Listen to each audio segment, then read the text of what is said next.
Hello. So in this lecture, I will discuss the Sherene Razack article about Neil Stonechild and freezing deaths in Canada, or Turtle Island, as it is also referred to. I hope you are doing well, and I hope you are enjoying the class.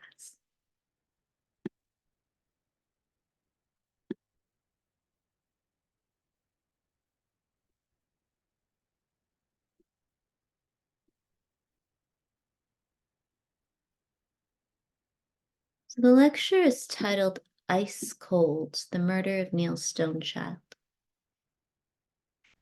Sherene Razack writes, there can be no more quintessential Canadian death than a freezing death.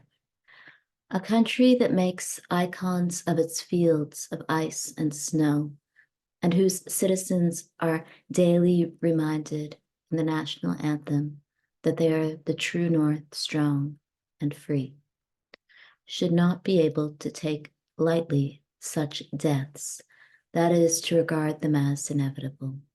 17-year-old Neil Stonechild, whose body was found in a field in the northwest section of the city of Saskatoon on November 29, 1990, died with strange marks on his wrists and face. Viewing his body for burial, his family wondered if someone had broken his nose. And his older brother, who had been arrested himself, thought the marks on his brother's wrists looked like handcuff marks.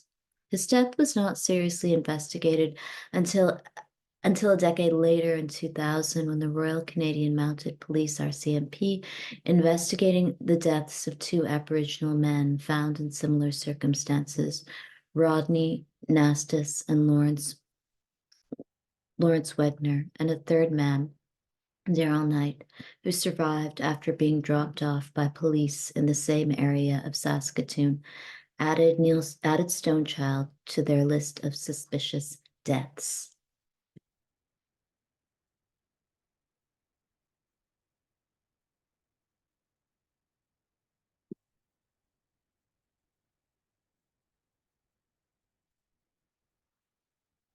So this is a documentary film from the National Film Board of Canada, and it's called Two Worlds Colliding, and it's about Saskatoon's quote-unquote Starlight Tours, which have been written about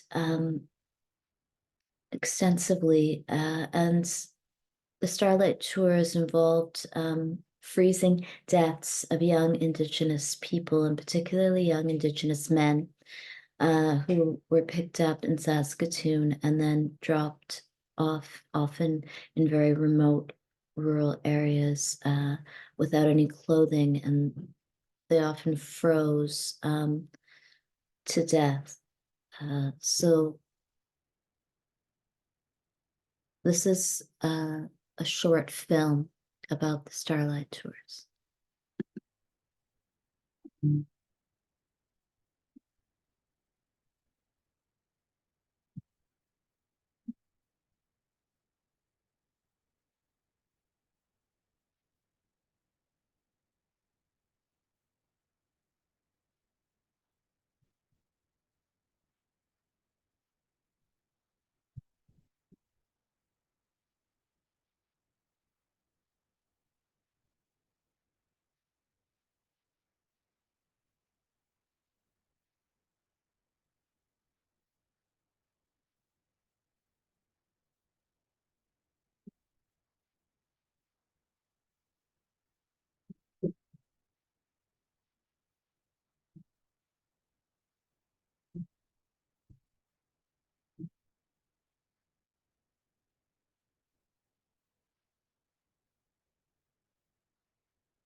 As soon as I got outside, I seen two cops. They must have thought I was the I was the one causing the problems or something. Handcuffed me and took me to the car, and I'm thinking I didn't break no laws, so didn't do nothing wrong. Me away,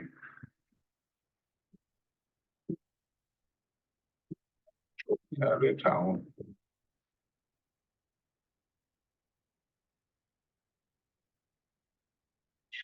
Scared the heck out of me. I thought I was dead. All those rumors I heard in the past, they were all coming true.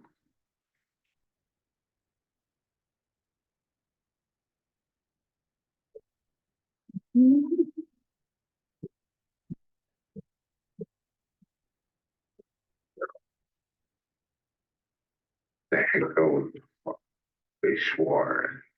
Oh, definitely, yeah.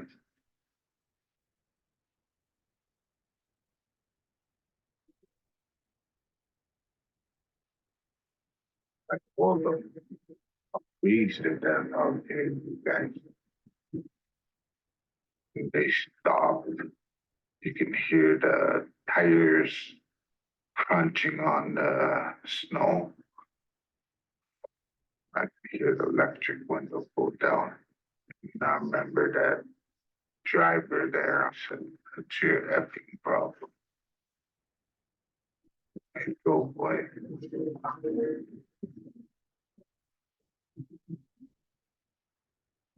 But Daryl Knight is lucky.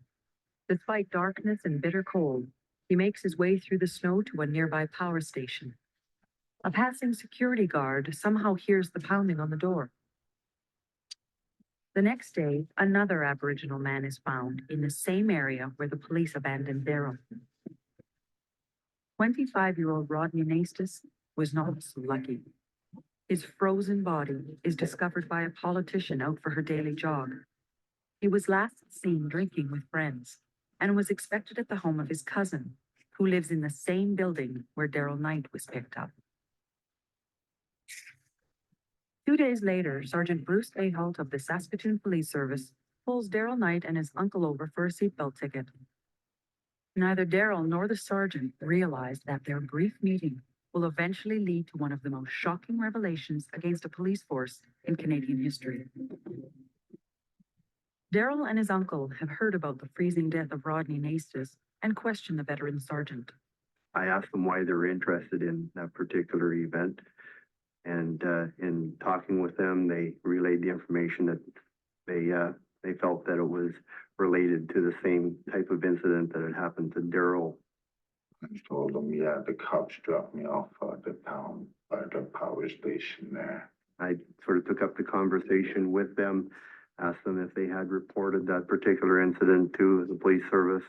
And the comment was made was, who's gonna believe me? I didn't think he'd believe me, you know. There's a number of things that went through my mind, and I guess one of the first ones was this can't really be happening, and I just felt that the badge and the uniform that I represented to this community was damaged. But I did ask them for some time, and the reason I asked for that time was so that I could begin an investigation, relay the information to Chief Dave Scott, who was my chief at the time. And that way there was, it gave us time to find out exactly what was going on. Next day, that cop that pulled us over, he pulls up. What does he want? I was thinking. And he goes, Daryl, come here.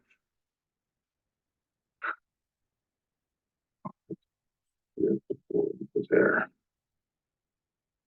And I go, what do you want, copper? He goes, remember you're telling me nobody will believe you? And I go, yeah, I believe you, he said.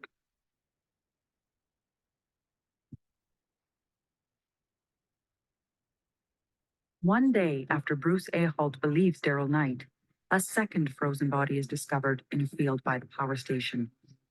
29-year-old Lawrence Wagner was a student at the First Nations University. Police tell his family that Lawrence must have walked to the remote area and died of hypothermia.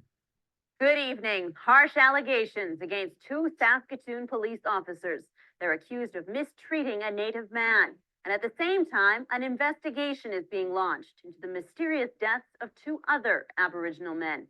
Pia Chattopadhyay reports. Good morning. A brave face from a police chief fearing the worst. To a chronology of events here, and we have nothing that would indicate that they are related, the person being dropped off or the two people that were found. This morning, the chief said what happened during the past few weeks would be at the center of two separate but internal police investigations. He was firm the police could and would investigate two of their own officers. But the Saskatoon police are under pressure. Hours later, Chief Dave Scott reverses his decision and turns the investigation over to the RCMP. The city is growing suspicious of its police. 400 people, Aboriginal and white, join Lawrence Wagner's family in a march to police headquarters. A cold vigil to remember Lawrence and Rodney and to acknowledge decades of police mistreatment of Aboriginal people. Lawrence Wagner walked in two worlds. His father is German, his mother is Aboriginal.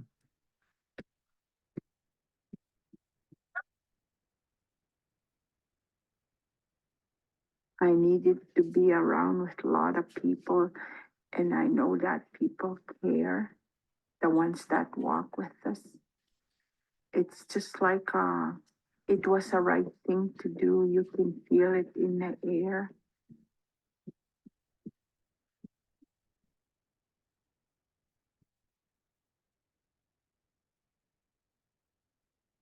It struck me that the extreme cold that I was experiencing, wearing a jacket and gloves and stuff like that, that I realized that there's no way that he walked out of town improperly dressed the way that they claimed that he was. After, when we walked down to the police station, I just had a sense of mistrust, a sense of we're not hearing all the truth right from the very beginning.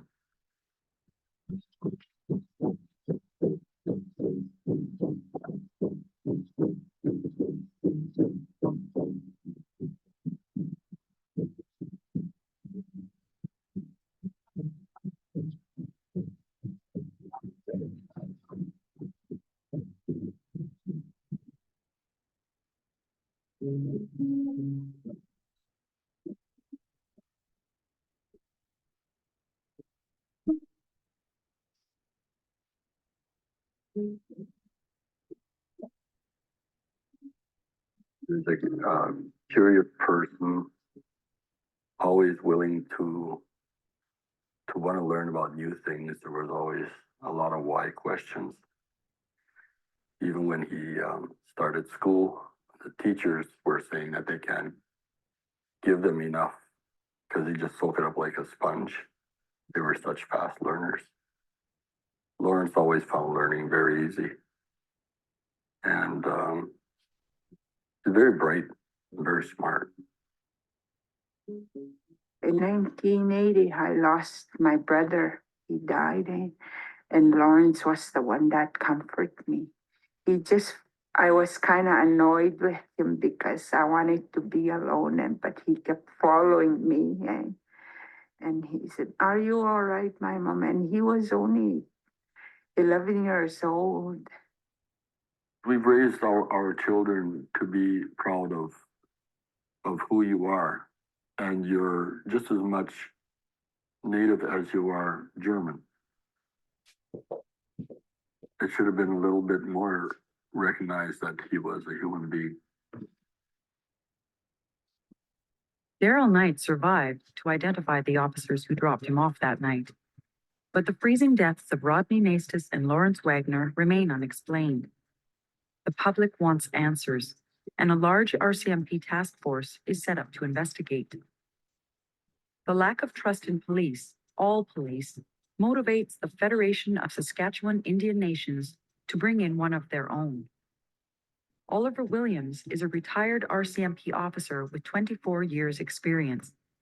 He makes the move from his reserve in interior BC to Saskatoon. Policing is a really hard profession. I think it's one of the hardest professions, or not. And I think if you get police officers there that have a racist attitude, that do things a certain way, well, of course, it reflects on all the other police officers. And unfortunately, what goes on is you have a generation of policemen that pass these work habits on to others, and pretty soon it becomes normal. This is the way you do things. The easy answer would be to get rid of a generation of policemen, but no, the reality of it is you can't do that. So what we have to do, I think, is concentrate on the younger officers and hopefully change the way that they do business. Oliver takes charge of the Special Investigations Unit at the Federation of Saskatchewan Indian Nations. He shadows the RCMP task force, looking into the deaths of Rodney Nastus and Lawrence Wagner, the abandonment of Daryl Knight, and other similar incidents. He opens a toll-free line to receive historic and current complaints against police across the province. In the first few weeks, his unit receives over 800 calls. A lot of the complainants that I've talked to refused or did not want to come forward because they were fearful of reprisal. And at first I thought, well, how can you fear the police like that? But after talking to them, I found it to be a really genuine fear that they had. And I think that's the biggest challenge that the Saskatoon City Police are going to have to overcome in the next 2 years, is to get rid of that fear that people have. Okay, this is further to your call about that incident you had with the police last Saturday night. What I want you to do is tell me in as much detail as you can recall what took place. You know, if someone had taken me and told me that this is what you're going to encounter when you go out there to do this, I would have said, no way, it's just not, it doesn't happen. That doesn't happen. But I've had my eyes open big time. And I guess I go through a gauntlet of emotions here, in that I look at it from the perspective of a police officer, and I'm really ashamed at some of the stuff that I have encountered, that I see that police officers have been involved and are responsible for. And then as a citizen, as a just a ordinary Joe, I'm appalled. I truly am. As a First Nations person, I'm angry, I'm hurt. And so I go through all those emotions when I encounter these things. Were these all friends of yours that were in the vehicle with you? Yeah. Okay, you know, they witnessed what happened, eh? Yeah. Okay, you think you've seen it all and heard it all, and you're pretty well hardened to everything, but there was many times when I cried, you know, when you're alone in the car, and just to think that these things happened, and just shouldn't have happened.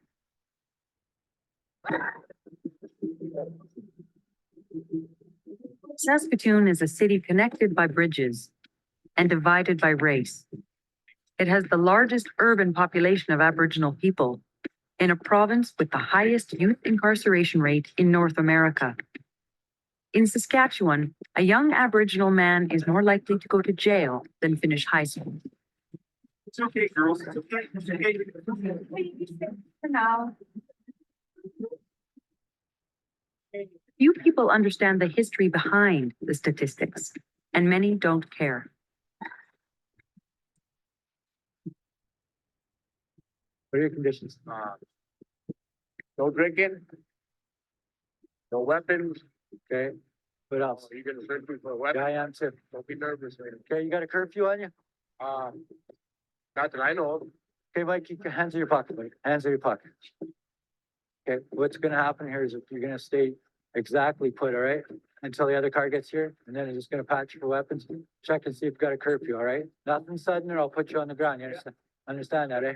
Aboriginal people in the prairies have coped with assault led by the church and the Canadian government, residential school abuse, discriminations in the Indian Act, racism, and despair. These are the people the Saskatoon police meet on a nightly basis. No, I don't fucking know your name. What's going on? Wow. Do you know this guy? Hey, do you know this guy? Does he live here? No, don't know much. Where's your shoes? My shoes? Yeah. Well, why? Well, because you can't be walking around if you don't live here. You're intoxicated in a public place. No, I don't live here. Where do you live? Don't give me an address now, I'm taking you in. Give me an address. I don't have an address. Okay, you're coming with me, Indian River. The chance my back, you're under arrest. This guy's taking you for a ride here. No, but can I have a ride? Yeah, we're giving you a ride to our place. For tonight, he's just gonna sleep it off and, he'll be released tomorrow. He was in there with no shoes on, so I don't know where he came from or what his address was, so they'll, find him an old pair of shoes in detention in the morning and, strap him on his feet and off he'll go again. So probably another night when he'll do it over and over again, I guess, so. I think policing is a very, very difficult job. Most police officers are good quality people, without question. They're there for the right reasons, and I want to help those people. I want to help those people do their job and improve their relation. When you're ready to come down to the station, bring that with you. The others, I'd like to turf them all out, and I'll do my best to make sure that's done too. One who is there for the right reasons is Craig Nerfa, a 14-year veteran of the Saskatoon Police. He has been their Aboriginal liaison officer for 9 years. His Peacekeepers program brings together Aboriginal youth and police officers in positive ways. Basketball games, bike rides, and a yearly canoe trip. Craig was the first officer to reach out to the Wagner family. The biggest thing for me when I became the Aboriginal liaison officer was just how much I've learned in that time, and going into the position, assuming that I had a relatively good knowledge of policing issues and just what the Aboriginal community would want and how we could help the Aboriginal community, but then very quickly starting to realize that it was actually the other way around, and that I became the person who was learning as opposed to the Aboriginal community. The way that I think now, I find myself questioning some of the things that are within the justice system because of how they conflict with ways in which, say, First Nations people would look at the justice system and the way First Nations people would look at policing.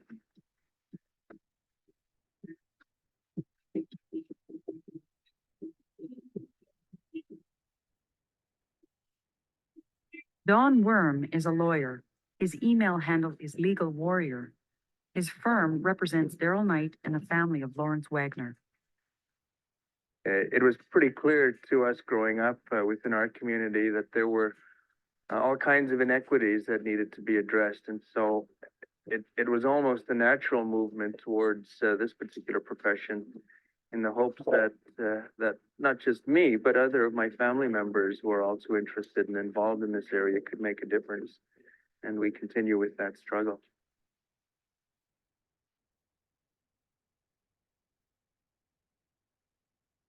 It certainly was the area that Daryl Knight was dumped in on that cold night in January of 2000. Fortunately, he was able to make his way back to that power station and was able to summon assistance, and by doing so was able to preserve his life. And as a result of that and the complaint that he subsequently laid, a number of other issues have since come to light.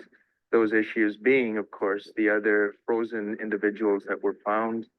And obviously it inspired a deeper look at some other instances that occurred in the past.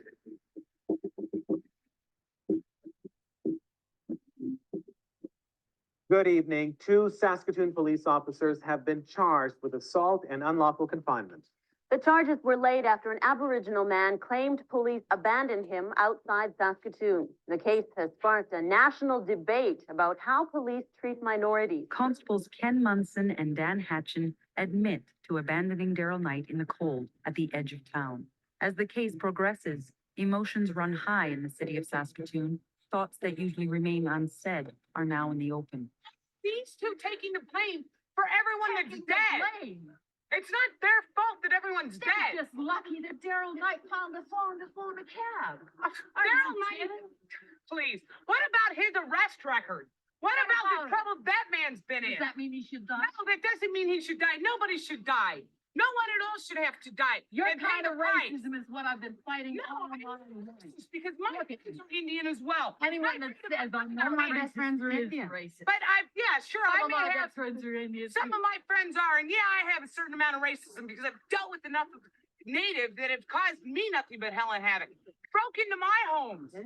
Why Okay? you have done that to me? Well, My nose fine. is broken. I have How holes many in beans me. do you I have have? How burn much marks do you on my do? body. And how much And welfare are you guys on? racist. The responses that Mr. Hatchin and Mr. Munson gave at their trial were totally unsatisfactory, not only to Daryl, but I would suggest to you that they were totally unsatisfactory to anybody who heard them. As a matter of fact, their version of events was that Daryl asked them to drop him off outside of town on a cold night. Nobody can accept that. There was no indication on their part that they saw Daryl as anything other than what Daryl testified to, and that was a drunken Indian. Saskatoon police officers Ken Munson and Dan Hatchin are fired after they are convicted on the charge of unlawful confinement in the Daryl Knight case. They are found not guilty of assault. They are sentenced to 8 months in the Provincial Correctional Center and will be out in 4. I guess my feeling after the Daryl Knight incident was also one of anger, because I had felt that in a way I was being let down by these two members in our police service and in the work we are trying to do.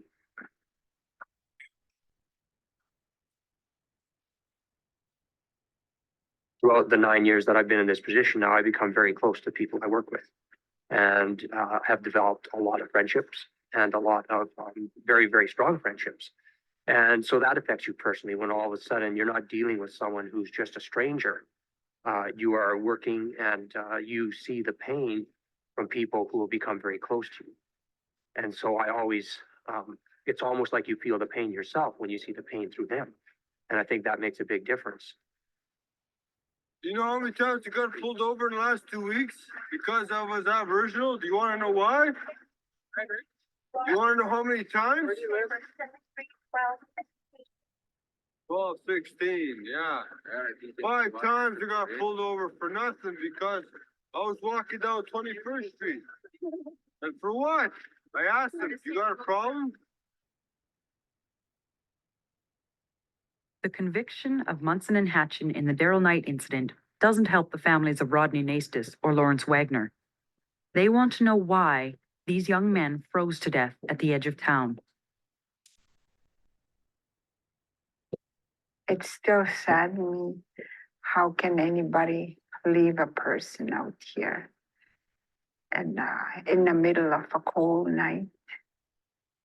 To me, that's heartless.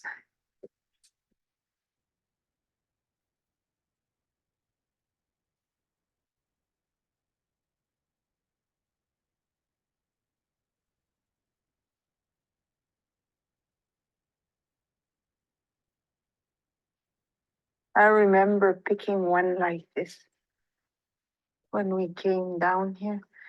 I wanted to take something home from here where they found his body. I was just grasping for anything, I guess, because I felt so empty. When I lost my mom, it was okay because she did her living. She wasn't young anymore. It's different when your own child passes away. They really didn't want to say too much how he got out there. And so Okay, well, he was found out there, can we go see the body and stuff like this? And he said, well, not really, because he's still frozen. But my wife did go in and picked up the clothing and brought the clothing back, and I noticed that they said he was wearing a t-shirt, underwear, pants, and 2 pair of socks, and that's all. And I said, no shoes, and he said, no jacket. They also said no, and I told the wife something doesn't add up, because if he wandered out there in his socks, I said, there's something strange about this, because there weren't any holes in his socks. The evidence was pretty clear that those socks were not worn. And the suggestion, therefore, that he walked from downtown to there, it was simply unbelievable. It was incredible evidence. There were officers from the RCM police who did the investigation, who put on the same socks. And after walking a matter of blocks, the socks were completely worn through. They were, their feet were dirty. So to suggest that Mr. Wagner walked from downtown without wearing his socks, it's incredible. The RCMP task force concludes there is insufficient evidence to lay charges in the freezing deaths of Rodney Maestas or Lawrence Wagner. Subsequent coroner's inquests rule cause of death as undetermined. The most difficult thing about the inquests, both the Wagner and Nastis inquests, is that there was no closure for the families. This was a way of appeasing everyone. Well, you know, the answer is to have an inquest here. If there's not enough evidence to charge anyone or to see that someone's involved, we'll just have an inquest and everybody will be happy and go home. Well, that's not the case. And to this day, there are still so many unanswered questions and so much suspicion there that I don't know if that'll ever get resolved unless someone comes forward and admits to doing something.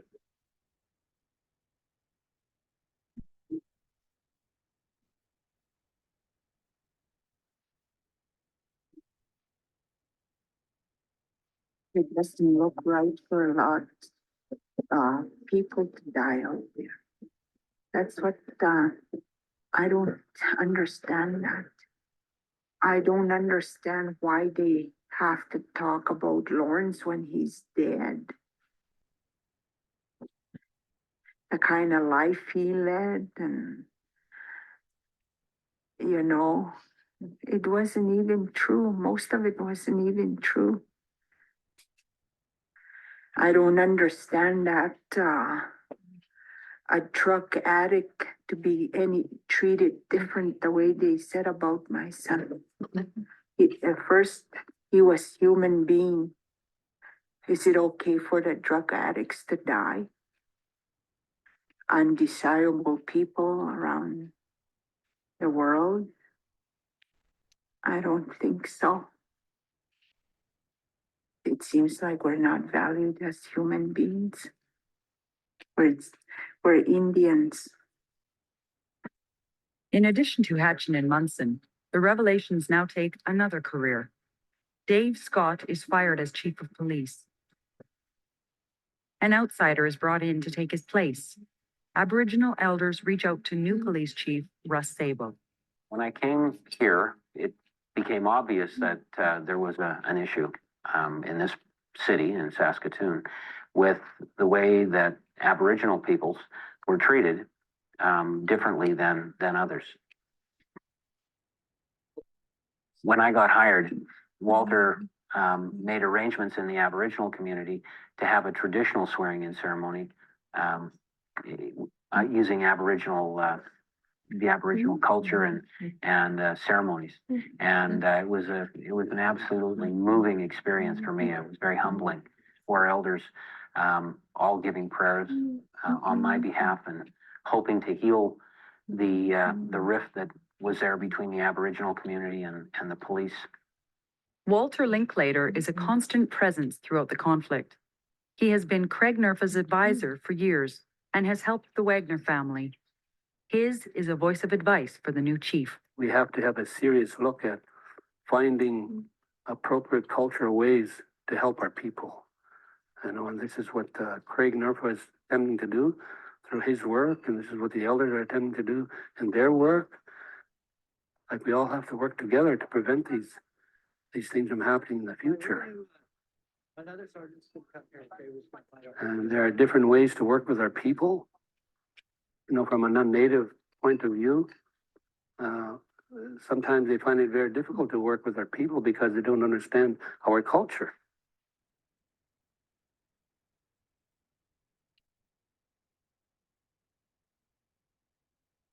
We kept the same message that we were given to Chief Scott. It was the same message we give to Chief Sable, as to get involved in our ceremonies so that you learn the cultural appropriate ways to begin to establish trust.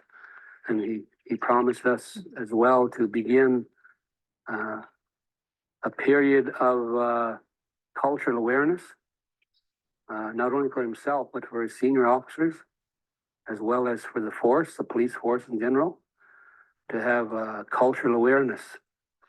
We can't correct that, you know, the difference between us and the police overnight. That's one thing that we all have to understand. It's going to take time. Sabo got the chief's job because of his community policing style and create 10 new community liaison positions, which is out of step with the hard line favored by some within Saskatoon's police force. He slowly becomes aware of brewing internal attacks and an upcoming non-confidence vote by members of the force. We want to make sure that whatever you guys do, we're communicating that, because you guys are fighting a battle. You're fighting a battle, first of all, you know, the perception internally is, well, take the 10 officers and throw them out in the street and we'll handle crime better. So you got to fight that perception. On the other side, you got the people out in the community who are saying, well, we never see our officers. So we want to make sure we have a nice balance in there. So, but it's really important that you guys understand this is a huge hinge pin, I suppose, for lack of a better term, for where we're going with this organization. And you guys are the ones that can set the standard.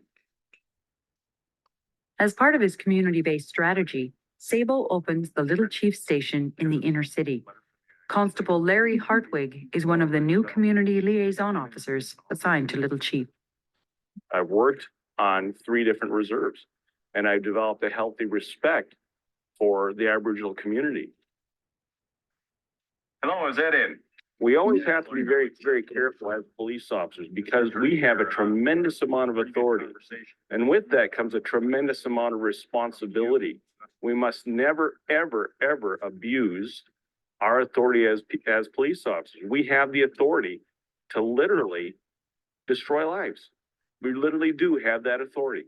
And we must always be careful that authority is never, ever abused. Step entries on CPIC. Let me give you a little insight into what the police subculture is. We do not identify ourselves as white, as Aboriginal, as African American or African Canadian or Asian. We choose not to, because when we become police officers, we become blue. When you talk to police officers, they don't admit to this blue wall. It exists. There's no question about it. I mean, I was part of that profession, and I know that it exists. And I think you see it time and time again when an officer that was there is interviewed with regard to what he saw. You know, they didn't see anything. They were busy doing this or busy doing that, and that's a bunch of crap. In a lot of cases, they know exactly what happened, but they just don't say. From the beginning, the Saskatoon police had taken the position that Daryl Knight was an isolated incident. Some know this is false. Sabo does not. I'm not saying there weren't. What I'm saying is I don't know personally of any of those incidents that may have happened. When a reporter pushes him to look deeper, Sabo does his own investigation, finding drop-offs from as far back as the 1970s. And then he does the unexpected. We had indicated, as I understand, that we didn't have any other incidents of this nature. And in fact, we have. And that's come to my attention. And I think we have to take ownership of things that have transpired. It happened more than once. And we fully admit that. And in fact, on behalf of the police department, I want to apologize to those people who we had said it was a one-of-a-kind incident. The chief's apology coincides with the outcome of an RCMP task force investigation into the death of 17-year-old Neil Stonechild, an Aboriginal teenager found frozen to death in 1990. The Saskatoon police had concluded their original investigation into his death after 3 days, with no explanation and no charges. New pressure compels Saskatchewan Justice to hold a commission of inquiry into Neil's death and the allegations of a poor police investigation. It can't find criminal responsibility, but its mandate is to search for the truth.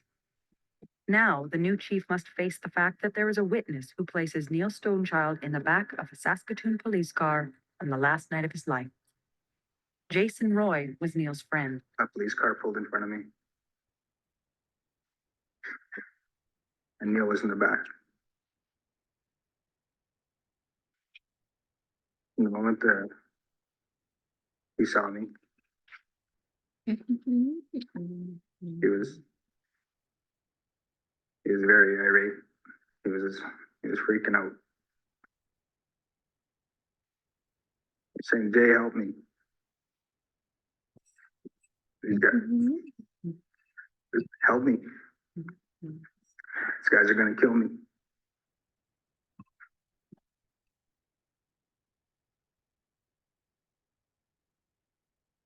You observe his condition?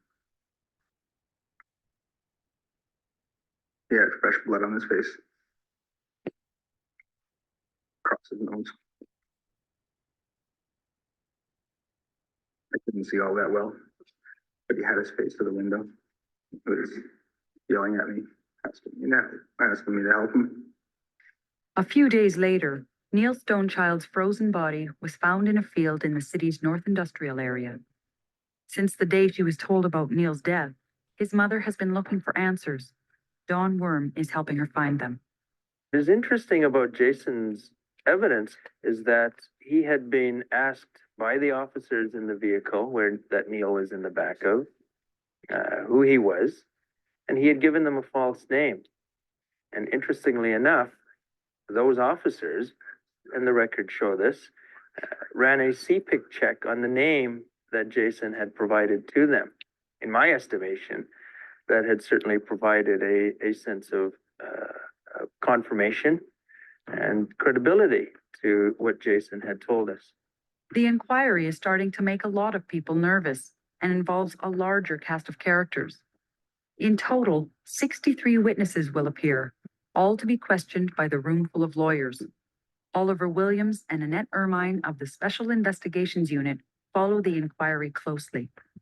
Constable Mackey was at the inquiry and he had admitted on the stand that there are members that do drop off individuals. The only thing that he didn't say drop off. He termed it as on arrest, but it still means the same thing. So it caused quite a controversy at the inquiry. So did he say that practice is still happening today? It still continues, and he had also said that even though he termed it on arrest, it's done without the individual's consent. That's what he had admitted to on the stand. Pretty big step for him to say something like that. I think that we should monitor that. Yeah, I think we'll have to stand on top of that. That's good. That's cool. Mr. Commissioner, the next witness is Constable Larry Hartwig. A familiar face takes the stand.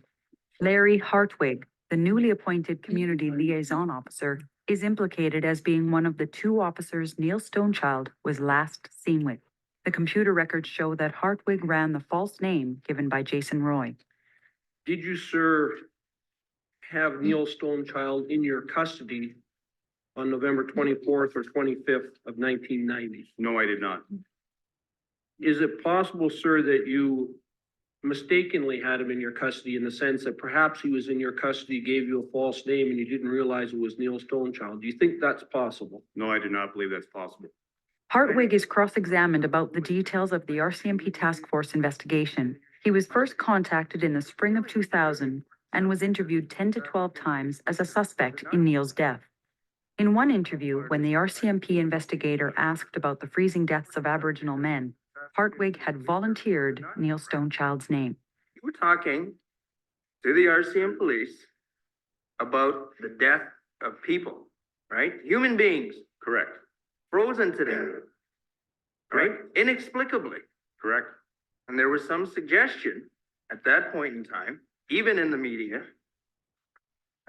that there was some kind of involvement by the Saskatoon Police Service. Correct. You were quite aware of that? Yes, it was. So you didn't try for a moment to downplay the seriousness of this. You knew going into your discussions with Staff Sergeant Lyons that this is a serious situation. Absolutely. And so you turn the conversation to the death of Neil Stonechild, right? I turned the conversation to Neil Stonechild. Sergeant Lyons turned the conversation to the death of Neil Stonechild. Now, am I missing something here? Isn't that the same Apparently thing? so. Is that the same thing? No, it's not. All right. Why would you even raise the name of Neil Stonechild? Isn't that what you're asking, Mr. Wood? I was What- trying to get. to What that. earthly reason would there be for you to mention the name Neil Stonechild in this context? Because I knew the RCMP were investigating the death of Neil Stonechild. They asked me about people I did not know about. The only person that I knew was Neil Stonechild. Larry Hartwig and his former partner Brad Sanger are on the stand for 2 days. As the inquiry winds down, the commissioner is left to wade through questions raised during the 6 months of testimony. Why was Neil's mother told that his death had been thoroughly investigated, even though evidence shows otherwise? Why did the investigating officer, shortly before his retirement, burn Neil's clothes? How did Neil Stonechild end up dying alone in a field, wearing only one shoe? Everyone anxiously awaits the commissioner's report.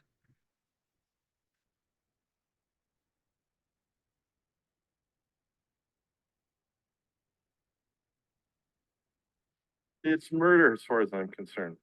There was no question that whoever dropped him off out here knew that he had hardly any chance to get back.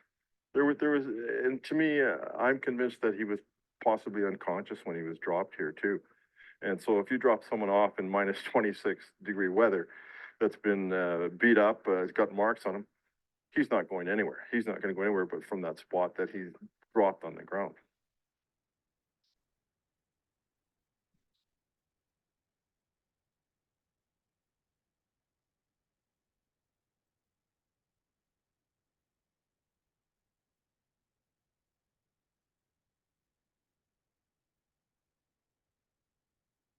And it's a healing thing for us because everybody's remembering him with us at the memorial round dance. The reason why we make the round dance is to heal ourselves and then get together.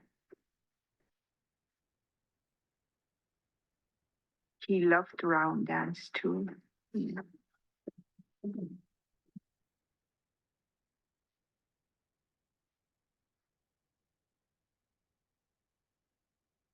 Elders, when they hear and know of families that are in pain, specifically the Wagner family, we had a lot of sweats for that family. And asking the Creator to give them courage, acceptance, and we also prayed, for the victims. We know that they are in the spirit world, so we have ceremonies in which we honor them.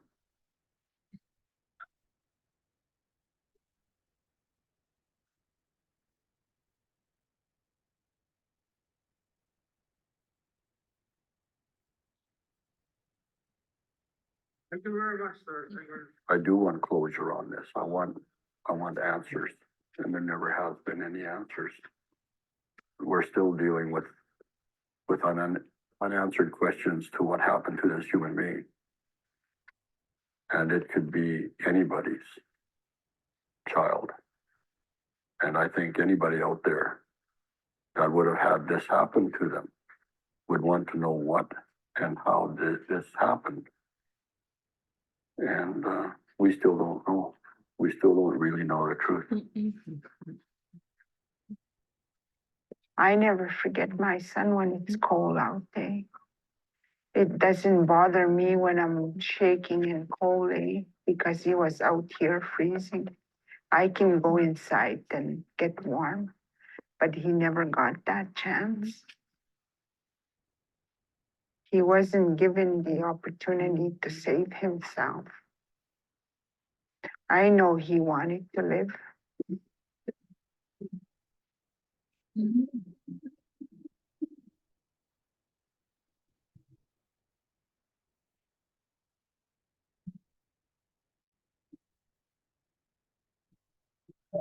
Know that those cops tried to take my life, and I value my life.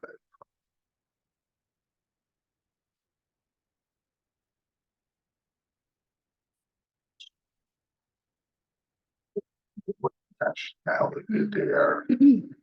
Black guys, white guys, Indian guys, nobody.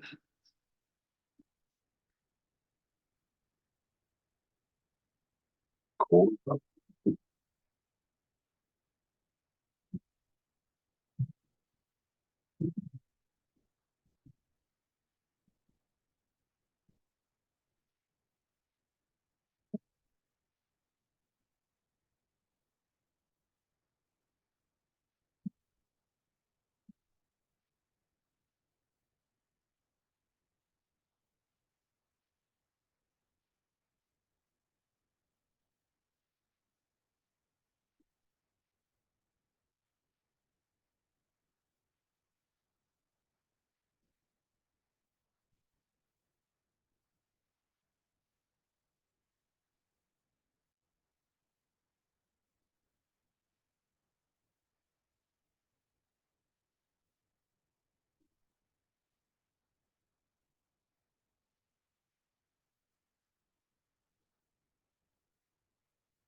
The article in the syllabus discusses freezing deaths in Canada and specifically talks about Neil Stonechild and other cases of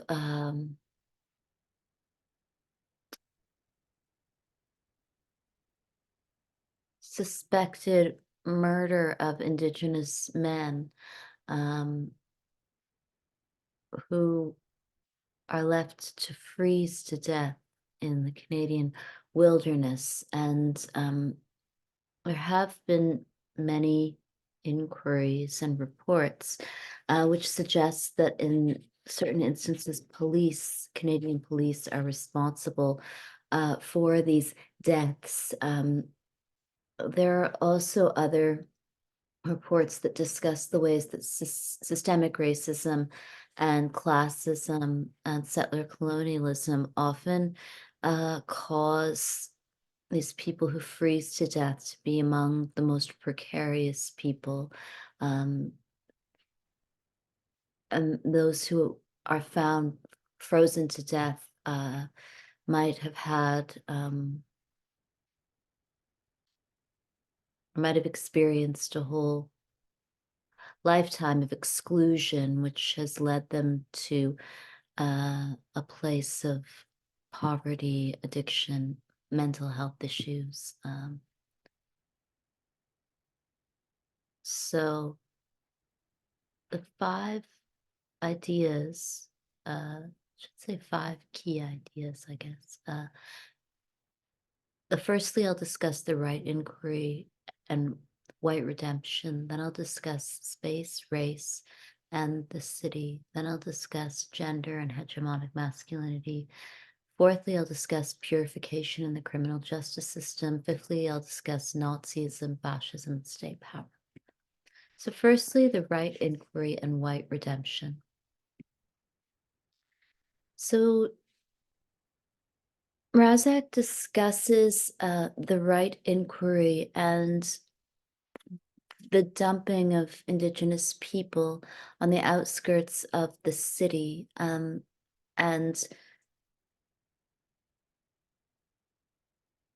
the author discusses what is referred to as the racial spatial economies of the settler city and its persistent devaluation of Indigenous life, a devaluation that law both produces and sustains.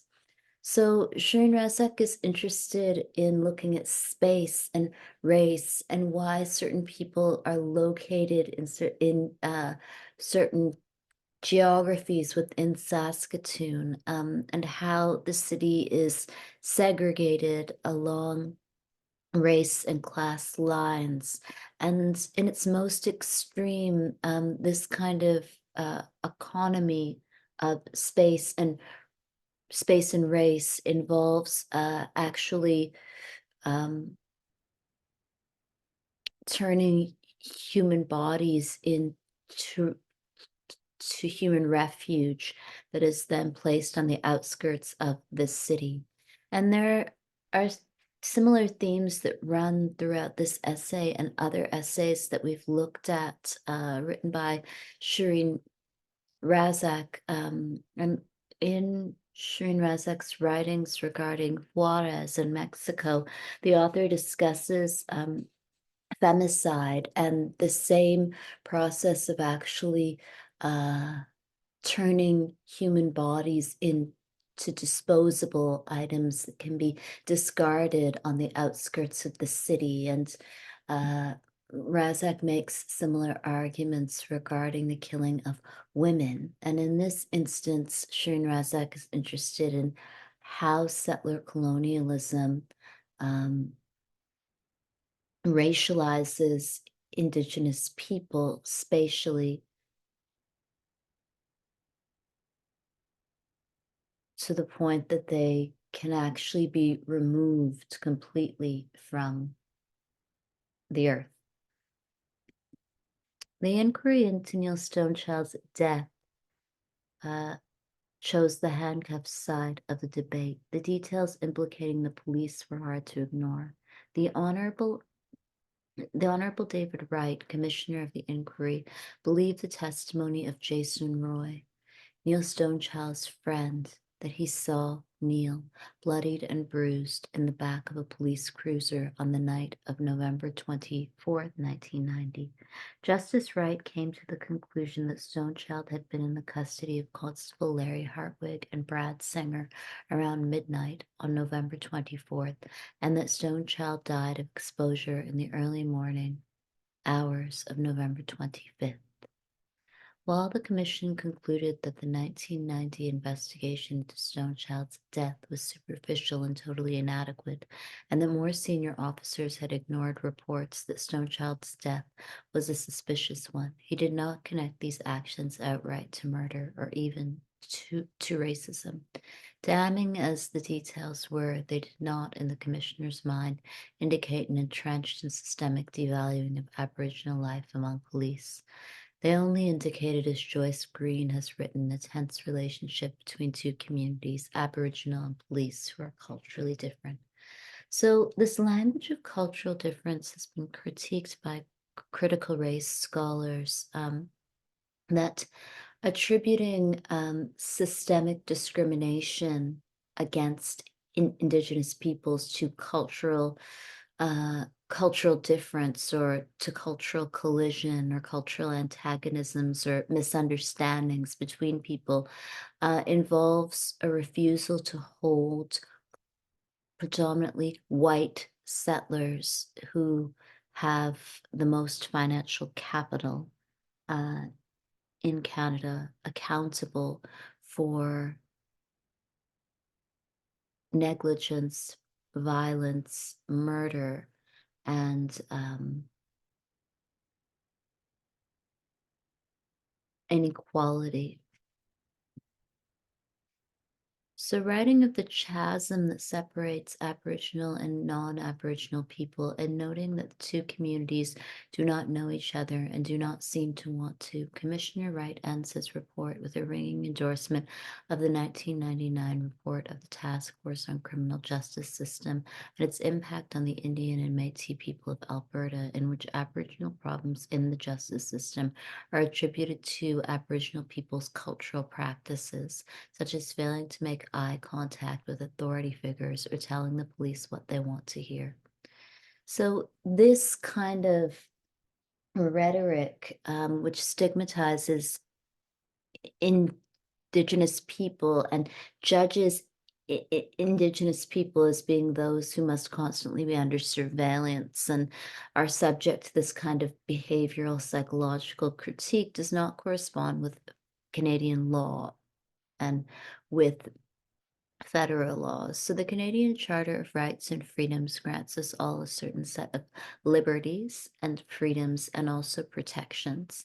What is also enshrined in law are protections specifically for Indigenous people, Black people, people of color, people with disabilities, women, transgender people, queer people. So not only does the law protect people from discrimination, the law also involves affirmative action categories and health benefits and a whole set of claims that historically marginalized people can make in order to achieve equilibrium or balance in society. So, due to the history of settler colonialism, the transatlantic slave trade, and the history of exclusion acts that often barred every non-white person from entry to Canada and from having Canadian citizenship,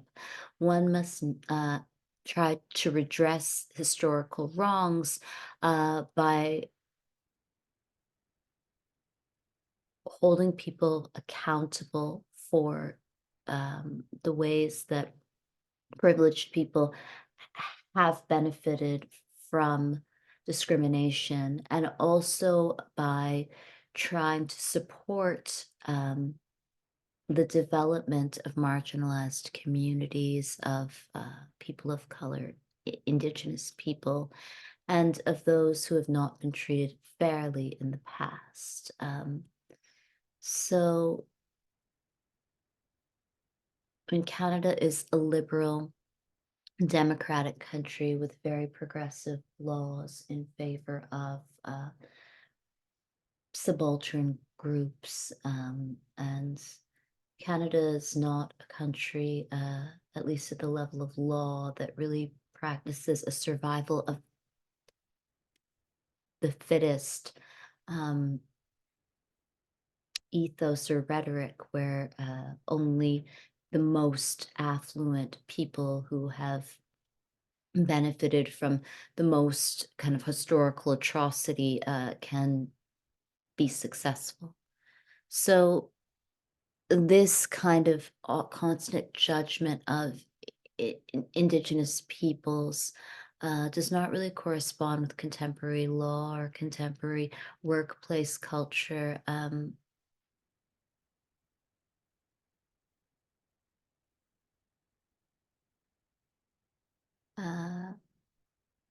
The sense of kind of entitlement to judge others is really disturbing. If Indigenous cultural practices complicate relations with the police, the judge nevertheless found it difficult to ignore entirely that the Saskatoon Police Service did not once indicate a desire to improve relations with Indigenous people. He recommended that police be trained in race relations and anger management, and suggested ways in which the two communities might get along, principally through improved liaison and complaints and investigation procedures.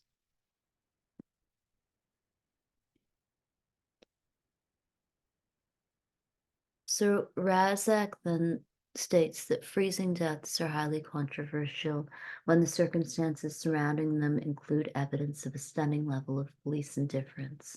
The language of kind of cultural collision or cultural misunderstanding is also really disturbing when looking at actual murder. So, I mean, if one group of people is consistently murdered and actually frozen to death, then this isn't kind of a cultural misunderstanding. It's obviously systemic racism.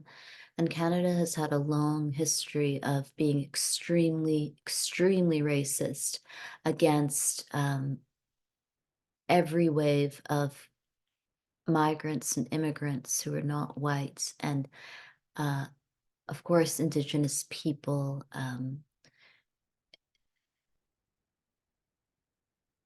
And the ways that Canadian racism is often managed is through this language of culture. So not discussing whiteness and white privilege and not discussing race is a way that people continue to behave in these very duplicitous ways and continue to make hiring decisions and make personal decisions that are extremely discriminatory and obviously hateful, while also lying about the existence of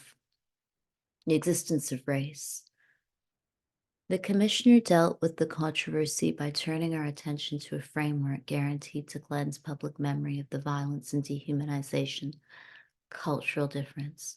If the problem is one of culture, then we need not consider racial hierarchy, and we need not consider the relationship between police and Indigenous people as a colonial one. So in order to kind of mask these hierarchies that were instituted due to colonialism and settler colonialism, this question of culture arises. The reason, obviously, that policies are in place like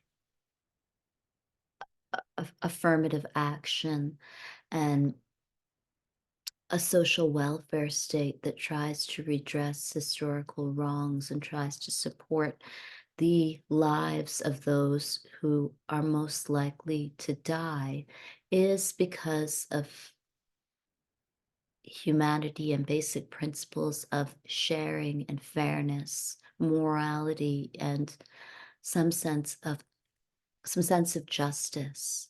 So one cannot colonize an entire group of people and then construct them and steal everything from from people or from a group of people historically, and then construct these people that you have stolen from and destroyed in many ways as being inferior. This is kind of the history of colonialism everywhere, that one could impoverish entire sections of the world's population to the point that someone could starve to death in a former European colony, but then one could also construct these people that you have impoverished as being criminals or as being worthy of condemnation because of poverty. And obviously, histories of colonialism are more complicated than this because colonialism cannot explain all of the kind of self-harm that many colonized people are engaged in, and colonialism could not alone explain the really disturbing treatment of two-spirited people and Indigenous women, and also child abuse. But this kind of institution of class antagonism is obviously a product of colonialism. So that in order to become the ruling class, those who are the most affluent people in society have had to historically disenfranchise the poor and the working class from the right to compete equally and the right to self-determination and even the right to life. So reconciling the duplicity and unethical behavior of the police, behavior that appears to be institutionalized with the staging of the essential goodness of the state, requires a parallel staging of Aboriginal difference, a difference understood as a resistance to modern life and as a descent into alcoholism and criminality. So the feminist movement, I think, has offered some of the strongest theoretical frameworks for understanding marginality and understanding oppression and efforts to resist oppression.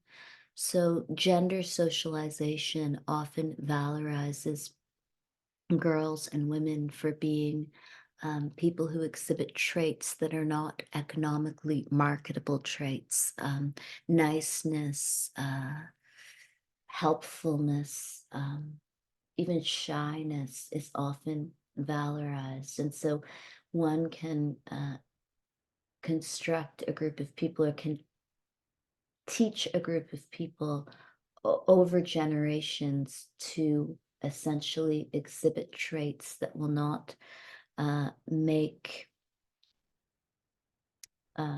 someone economically independent or successful. The emphasis on beauty is something that we've discussed in previous classes regarding gender-based violence and patriarchy and misogyny. So this kind of inculcation into a set of societal norms in which one learns that their role is to be inferior is obviously a product of class structure.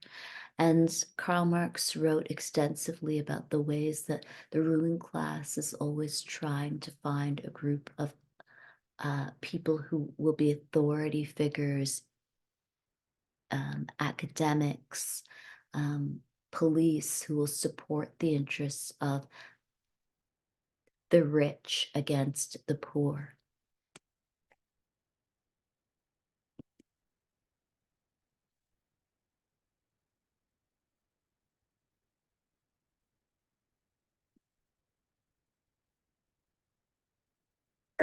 It's 6 p.m. So I'll play this clip. There has been a lot of recent press about poverty and crime in Canada. On a Thursday, and the Bear Clan Patrol heads out into the cold streets of the North End, the roughest neighborhood in one of Canada's roughest cities. There's a cigarette. We love you guys. They call Winnipeg the murder capital of the country. Ryan Nash volunteers on the patrol. Right. There's been a couple of instances where there's gonna be altercations, and we were able to intervene on those altercations between people. Okay, well, we got Flora, Stella. We'll go down Dufferin. The patrol runs for just a few hours, a few evenings a week, serving as a neighborhood watch in this poor, crime-ridden community. Although crime rates are down generally across the board, I find that there's a lot more gunplay and stabbings and that type of severe violence.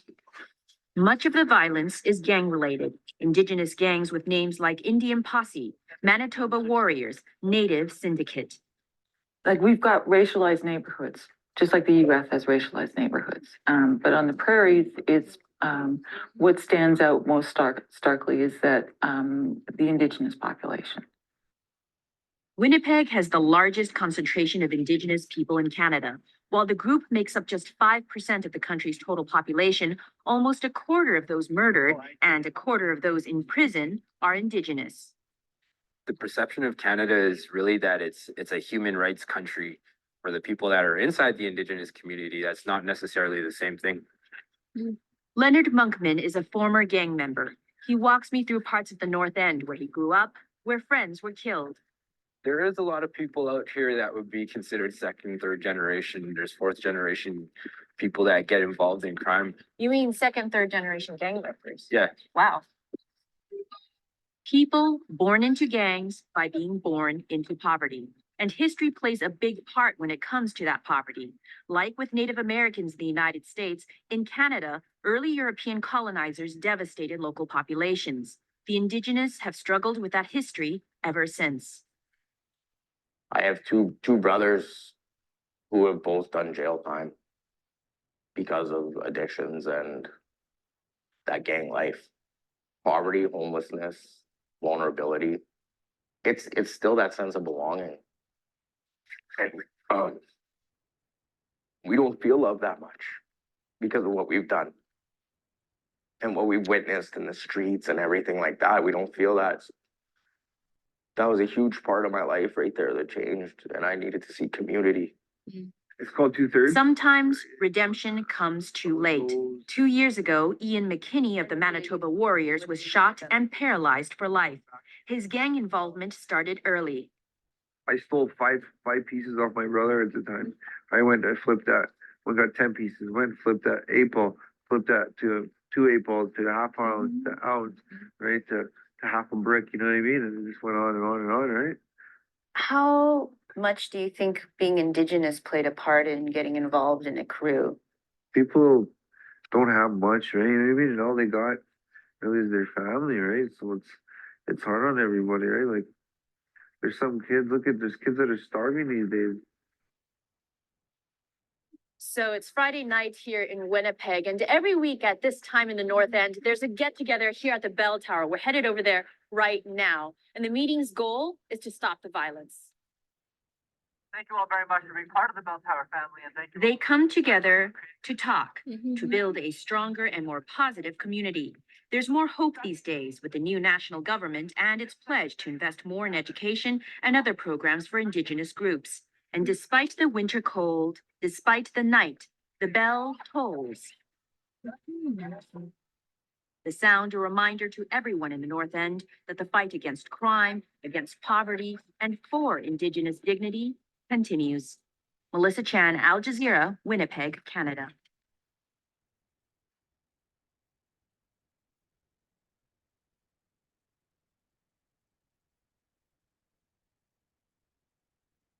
So the second point I'll discuss is space, race, and the city.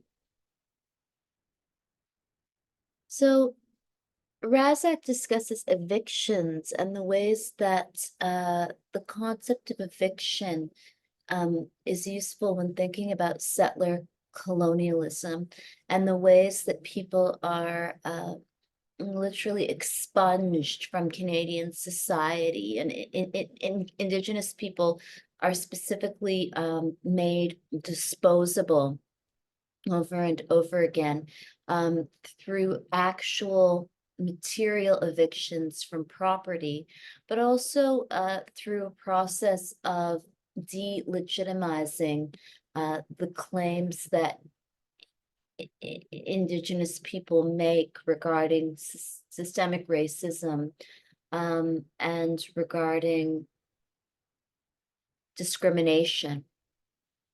So one sees this pattern consistently of ignoring the lives of Indigenous people to the point that the concept of missing Indigenous people becomes common. And if someone is just consistently ignored over and over again, then ways that a person's life or removal from society, quite literally because of police violence, is actually naturalized. It's something that goes unnoticed. So what I would argue sustains these ongoing daily evictions, the taking of people like Neil Stonechild to the outskirts of Saskatoon, where he was left to die, is just the refusal to actually even acknowledge the existence of the Indigenous. So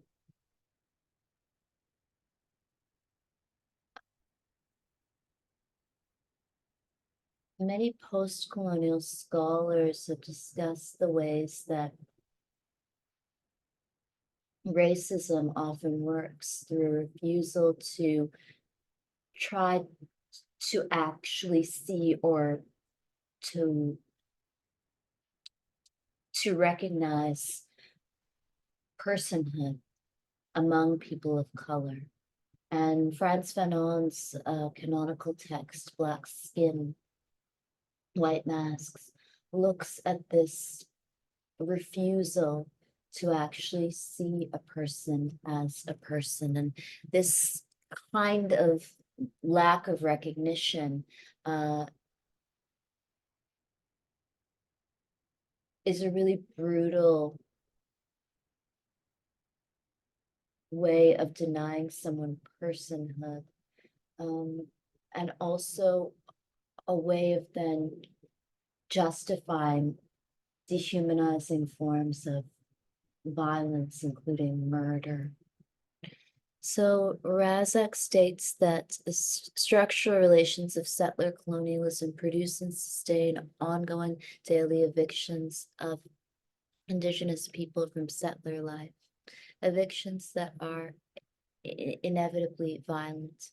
The colonial city belongs to the settler, and Indigenous presence in the city inevitably contests settler occupation.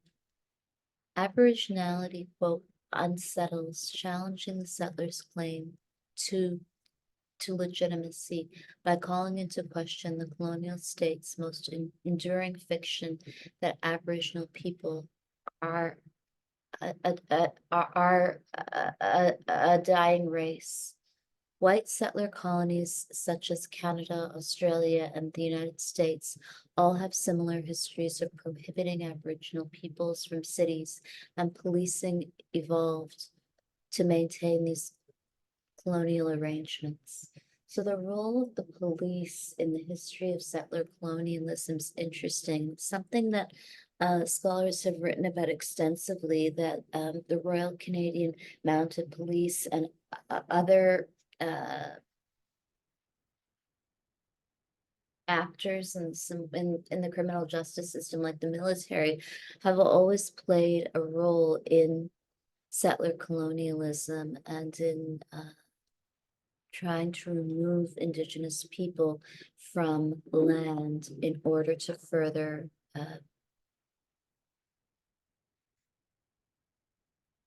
the development of a predominantly white Christian and Catholic settler colony.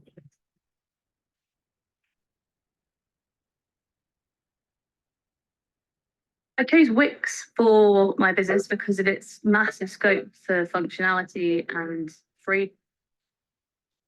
In Northern Ontario, they call this season Benakwe Geesis, the falling leaves moon. For the people of the Nibinamik First Nation, it's a time to recover from an awful summer. A power outage that spoiled everyone's meat, a wildfire that forced mass evacuation, 2 youth suicides, and several more attempts. One emergency after another. It's worn out Natasha Sugarhead, but she's lived her whole life with a more chronic problem, the state of the community's homes, which is shameful. It's like, it's depressing, right? Depressing to see the house condition like that. Makes me feel disgusted, actually. Like, how can we live like this? This is a story of a First Nation, like so many in Canada, with a housing crisis, trying to take back power over how they live.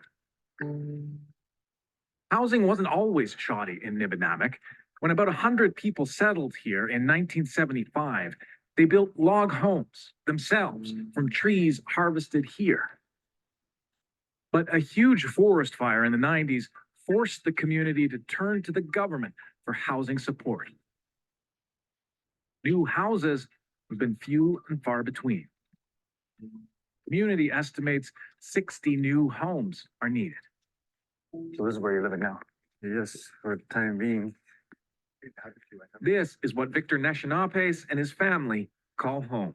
Here, me and my wife sleep here, and sometimes my youngest child here is 8 years old. He sleeps in the couch, sometimes on the floor here. And here on this room, I have my daughter and her boyfriend and my grandson. And then on the other room there, I have my son and his girlfriend. 8 people in a 1-bedroom apartment. When everybody's in here, it's like we're ants. Well, this is the whole space of your home right now. Yeah. Yes, for the time being. They'll live this way for a year and a half while they wait for their house to be renovated. When the house shifts, the logs shift with it. It creates cracks on the walls of the house, and then during the winter, you can feel drafts going through the houses.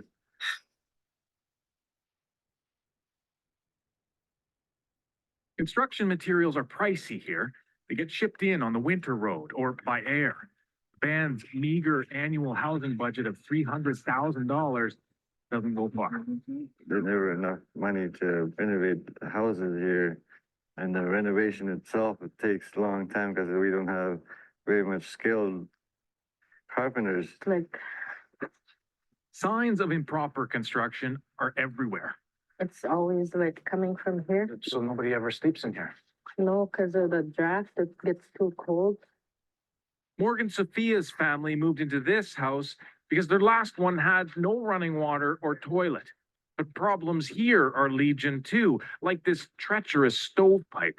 I'm scared to keep the fire going at nighttime because I'm scared it's gonna come off and maybe start a fire in here. But this is your only source of heat, right? Yeah. But there's not much space there left for him to sleep, eh? Yeah, I wanted to put a bed in here, but there's like no space in here. Some houses don't have running water. And it's just not built properly. That's what I noticed with my house too. Some of the corners, there's no cover there. Not only is there a lack of clean water and sanitation, some estimate every house is mold infested. Natasha Sugarhead's home has holes in the walls, literally. You can see this here, and that's where the cold air comes in. Oh, this is where your mom sleeps. Yeah, it's really close, like you're in a fridge or something.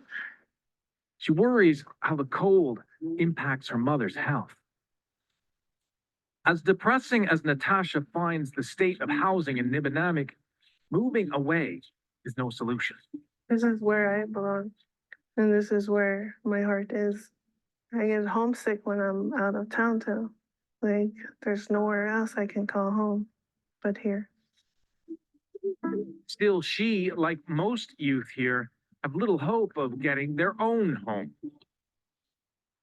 The wait list is 10 years long.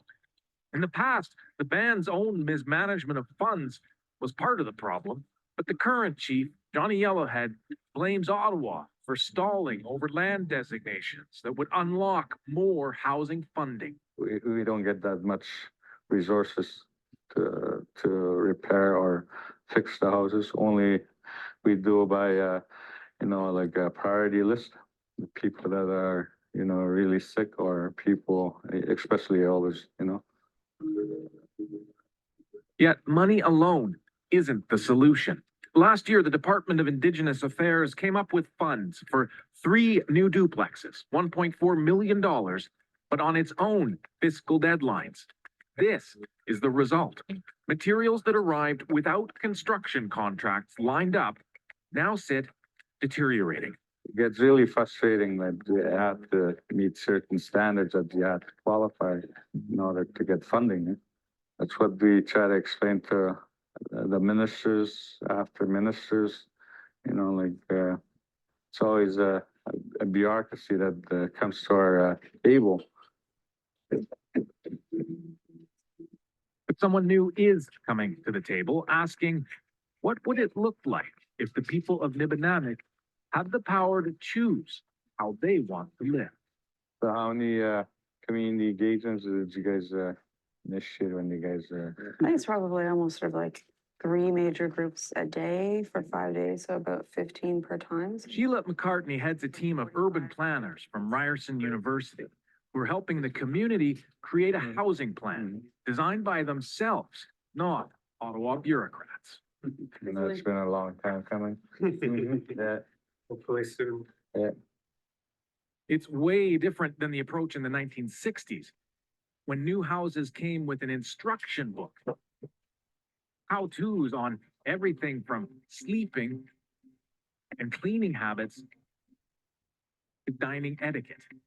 The house is a physical manifestation of colonial policy. And to me, if you are going to give people an instruction book on how they should live, they obviously weren't involved in the choice. It's completely against their culture, because if not, they would know intuitively how to do it. McCartney, also an architect, maintains reserve housing has been a tool to assimilate Indigenous peoples. Options limited to cookie-cutter designs like this one, titled Indian House Type 5, best suited for suburbs in the South, not people who live off the land. But design has been used here in a way to control a population and force them to live in a certain way. I mean, if you look at these homes, none of them have outdoor space. It's because it's not funded. People are forced to live in a certain condition around their homes, or build within a very, very tight timeline, again, because of the funding and the sort of external ways of control. So if anyone was being controlled in that way, I think that you would have an issue, a mental health issue, a feeling about your growth within the community. The community's mental health, the daily strife and stresses exacerbated by abysmal housing can lead here. It's where Mervyn Sophia is buried, 15 years old, and he killed himself last year. It's why his mother, Morgan, will never turn her back on Nibinamig either. I don't really want to leave. Why not? Because I feel like I'm leaving somebody behind. I don't even know what. She was studying to be a social worker when it happened and hasn't been back to school since. It's been hard, and like sometimes I don't have the energy to get up every day and do things. In Natasha Sugarhead's home hang 3 pictures, her brothers, who all committed suicide. When more people that I love win, the more pain builds up in me. Change needs to happen.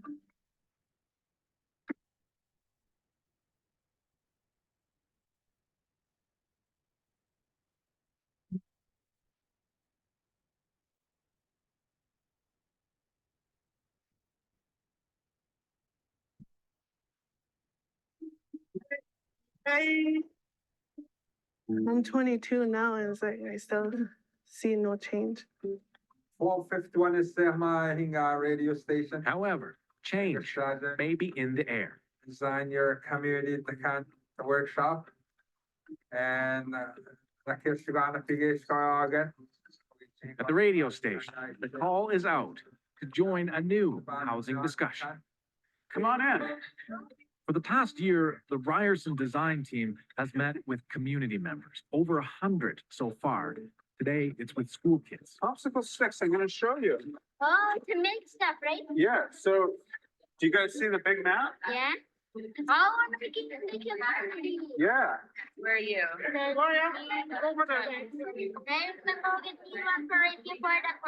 We'll do that not with a box though, because the porch isn't as big as that. Where is it that you live? The goal to hear what kinds of houses they need and want. Which one is your house? Where do you live To reimagine their community by building model homes. They will have had personal input into them, and they themselves are going to feel differently within it.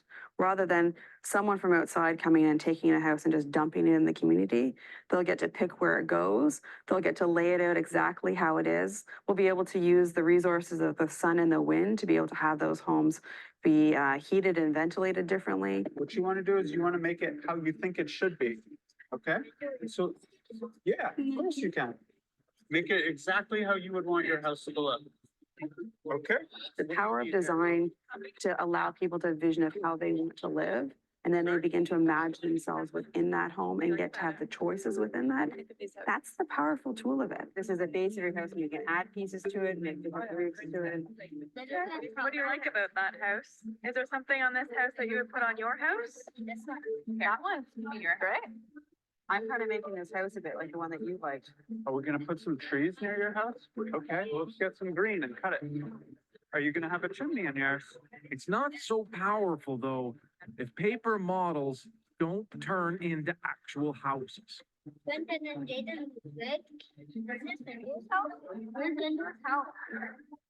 The hope is this community-driven housing policy translates into long-term commitments from Ottawa. Rent-to-own financing is also on the table. It all takes time. Maybe we can approach it from if there's anything you want to change about it. Would help a lot if we had a porch and more room for my living room and my kitchen. Should we build it? We have all the materials over there. Okay, so For Morgan Sophia and her family, this may be a fun exercise. so is this the addition that you're building? After you build this, we can talk about what the inside would look like too. But it's still just make-believe that doesn't address their needs for homes, modest as they are.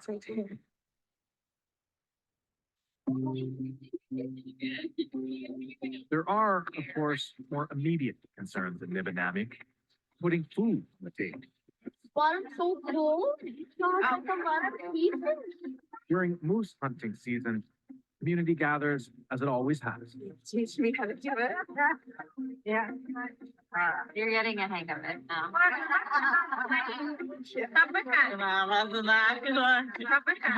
They gather around the fire, generations intermingling, sharing the wealth of the land. It inspires Natasha to dream. My dream, I like to see new houses, to see this people that are there right now. It's like, it's a happy feeling, like they put behind their problems and just keep going forward and stuff like that. What if this happiness, culture, history was reflected and reinforced in the design of houses? What might the future hold for the people who have always, will always call this place home? Duncan McHugh, CBC News, Nibinamik First Nation, Ontario. So Razack's argument draws on human geographers and also other academics and theorists who have written extensively about space and the city. And she draws on Goldberg's iconic consideration of race and urban location to answer this question by charting how racisms become institutionally normalized in and through spatial configuration. The racialized, Razack writes, at once a condition marked on the body, skin wounds, and an invisibility, non-persons, cannot occupy the same space as Europeans and the Europeanized. The city belongs to rational men and women, individuals who are owners of themselves. So the body and space is central to Goldberg and Razack's theorization of who can and cannot inhabit certain spaces, who belongs in certain spaces, and who is purged. And the construction of space as a reflection of the interests of the ruling class is central to the making of elite cities and suburbs and housing that becomes inhospitable to the poor. So the problem with race is that people enjoy a certain set of privileges. And in the previous lecture, we discussed beauty and Laura Mulvey's work regarding the male gaze, and I drew on Catherine Morton's chapter regarding ugliness and race. And the problem with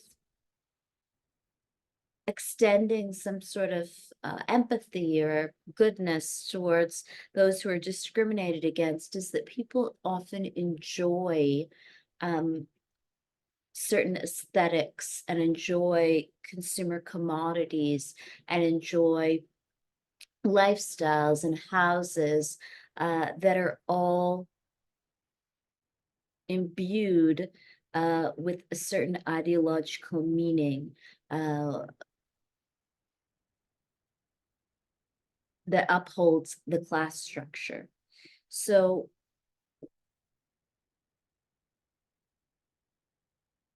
the brutality that is enacted by white settlers corresponds with the kind of gleeful enjoyment of Canada as this very clean, white, happy country. The kind of almost nauseating niceness of the Canadian corresponds with this brutal freezing or sterilizing or murdering of people who are Indigenous. I mean, one cannot claim that America is free unless there are people who are casualties to this rhetoric of freedom, like George Floyd. So this kind of dialectic exists in every society. Slavoj Žižek has written an essay called Enjoy Your Nation as Yourself. And Slavoj Žižek argues that the element which holds together a community cannot be reduced to the point of symbolic identification. The bond linking together its members always implies a shared relationship toward a thing, toward enjoyment incarnated.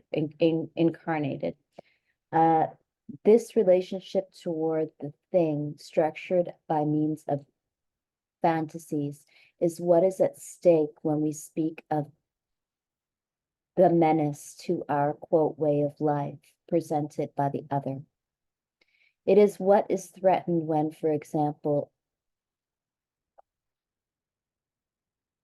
a white Englishman is panicked because of the growing presence of aliens. What he wants to defend at any price is not reducible to the so-called set of values that offers support to national identity. National identification is, by definition, sustained by a relationship toward the nation qua thing. This nation thing is determined by a series of contradictory properties. It appears to us as our thing, perhaps we could say Cosa Nostra, as something accessible only to us, as something they, the others, cannot grasp. Nonetheless, it is something constantly menaced by them. It appears as what gives plenitude and vivacity to our life, and yet the only way we can determine it is by resorting to different versions of the same empty tautology. So Canadian shallowness, the kind of obsessive smiling niceness, the sense of perfection that comes from saying absolutely nothing and doing absolutely nothing and preparing to do more of nothing is part of this kind of national thing, which requires this constant showmanship of kind of niceness, emptiness, a kind of nauseating, kind of empty shallowness of smiles, niceness, saying nothing, never making a kind of clear political point, expressing no emotion. All of it corresponds to this kind of national thing, which some would refer to as perfection, but what others might experience as completely irritating.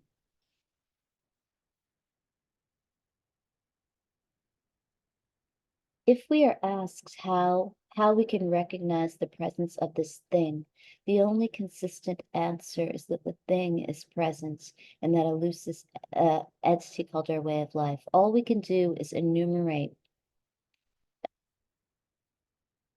disconnected fragments of the way our community organizes its feasts, its rituals of mating, its initiation ceremonies, in short, all the details by which is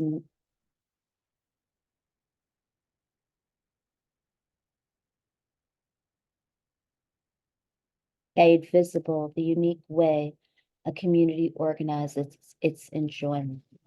So Sherene Razack also discusses the ways that enjoyment for Canadians is always involved this kind of obscene otherness. And it is something that Zizek discusses as well in his writings regarding nationalism, that every kind of national culture has this obscene underbelly, and the stories of kind of white Canadian men who get very drunk and go to Indigenous areas or to find Indigenous women when they're under the influence of alcohol, and often rape and kill these women is part of this obscene unspoken form of pathology that really undercuts Canadian identity.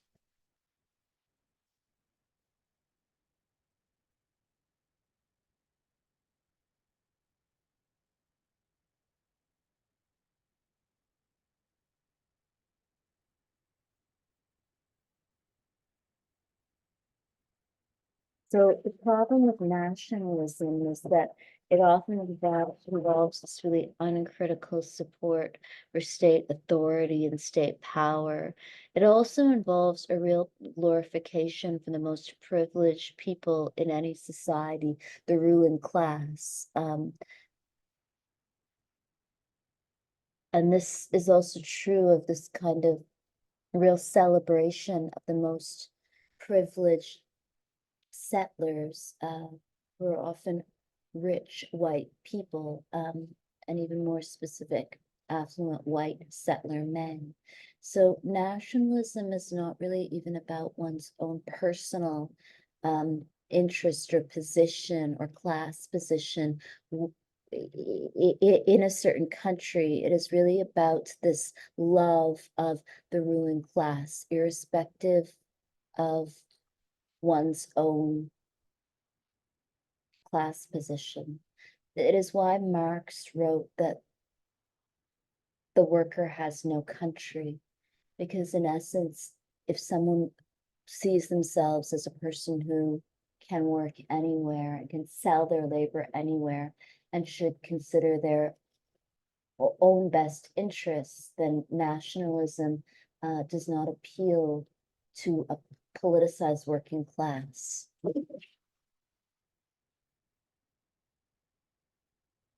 Sherene Razack also discusses gender and hegemonic masculinity, and in previous lectures I've discussed the murder of Cindy Gladue and the trials and appeals of Bradley Barton, an Ontario trucker who was accused of killing Cindy Gladue in really horrific ways, and the insertion of objects into the human body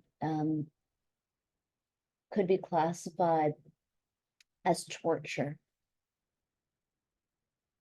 In the case of Cindy Gladue and many other murdered Indigenous women and girls. So Razack argues that hegemonic masculinity obscures the devaluing of Indigenous life on the part of individual white people, particularly those who wield power.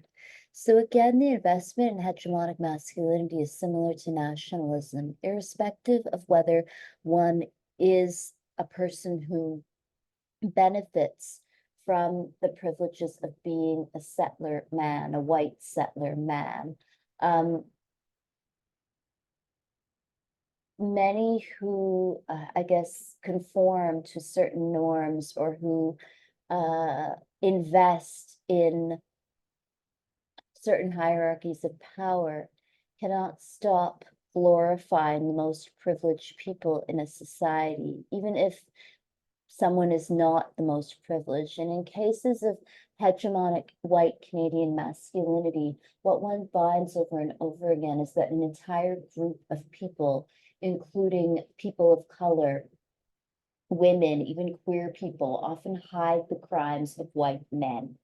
And this is a form of nationalism that is expressive of what Slavoj Žižek refers to as this collective sense of enjoyment, that it is not only that these people enjoy limitless power and the right to kill with impunity, but that we as a society all enjoy seeing these people violate laws.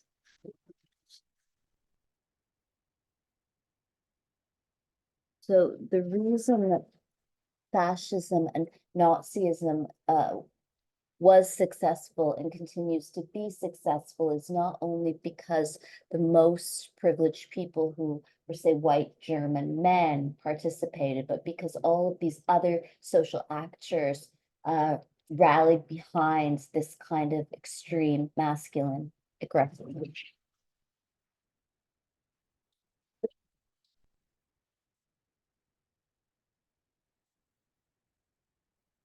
So Razack asks, what are we to make of legal actors such as Justice Wright, who accumulates the evidence of a collective devaluing of Aboriginal life, but is unable to pursue accountability, at least insofar as findings of guilt, and unwilling to interpret the evidence as anything other than an incompatibility between two different cultures?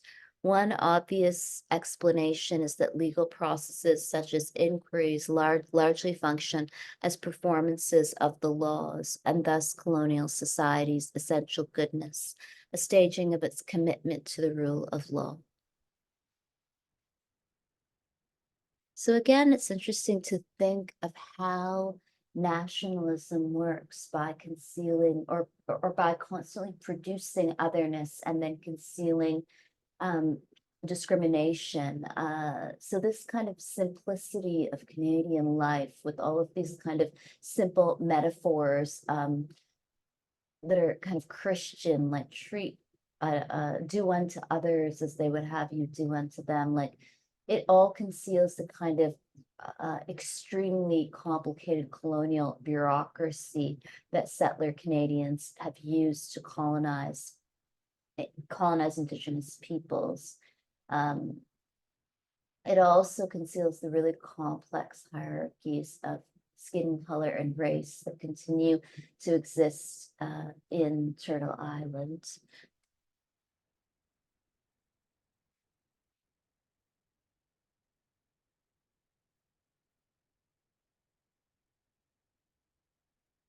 The kind of language politics of Canada too are also obviously deeply imbricated into the workings of colonization. The simple phrases, good to go, nice, all of the kind of works for me, like all of the simplicity of the one syllable terms that Canadians often use really conceals all of the violence of colonial categorization, which is extremely complicated. The ways that whiteness in cases like the murder of Neil Stonechild works and functions in the criminal justice system is not simple at all. The love of hegemonic white cisgender heterosexual masculinity involves a whole series of performatives that are linguistic in nature and involve uncommented upon rituals and repetitions.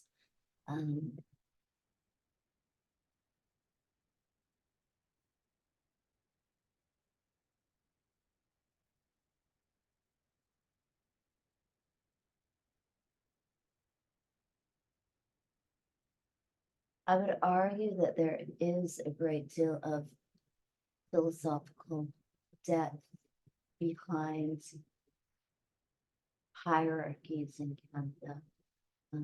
And that this philosophical reasoning traces back to colonial ideology, which constructs a whole set of binary oppositions between black and white, good and black and white, between wrong and right. Like this kind of colonial thinking has been well documented by post-colonial scholars like Frantz Fanon. Robert Young's work on colonialism discusses this set of oppositions. The destruction of language and attempts to institute English and French as the only languages in Canada is also not innocent and involves a whole series of performative gestures regarding language over time. The construction of neuroses or an anxiety into the bodies and minds and lives of those who are not the most privileged settlers is not simple, nor is it nice. So Judith Butler discusses performativity, and I would argue that there is a settler performativity that is enacted over and over again in Canada. Performativity is the power of language to effect change in the world. Language does not simply describe the world, but may instead or also function as a form of social action. For Austin, performative language included speech acts such as promising, swearing, and performing a marriage ceremony. So the use of language in these cases, such as the right inquiry and the ways that Neil Stonechild has spoken about, and also the ways that police officers constantly speak about themselves in really heroic ways, is quite telling.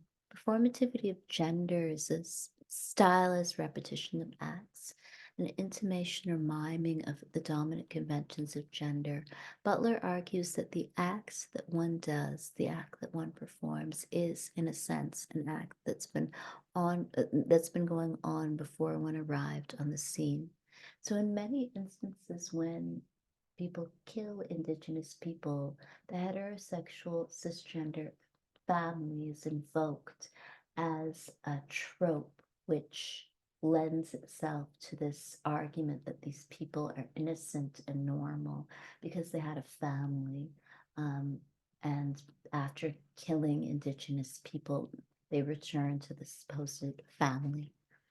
So these kind of performatives of gender and the family, the constant mention of a settler and his children,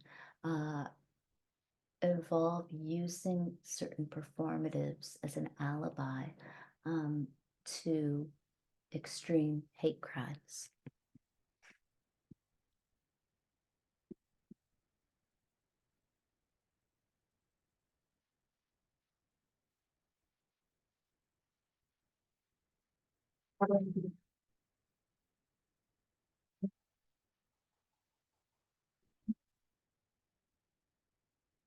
So there are many different theories of gender, and mine is just one. Sometimes people who really hate gender name me as the one who made this up, but that's actually not true. You know, in my view, everybody has a theory of gender. And what I mean by that is that everybody has certain assumptions going about what gender is or should be. And at a certain point in life, we ask ourselves, wow, where did that assumption come from?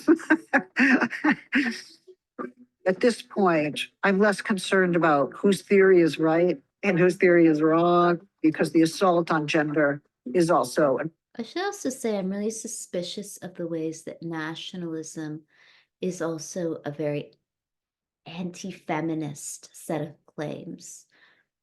People, including women and trans people and non-binary people, have the right to be critical about the state and authority figures. And I would argue that this kind of obsession with niceness and nationalism is also a way of teaching people to uphold the rule of the patriarchal father in the home.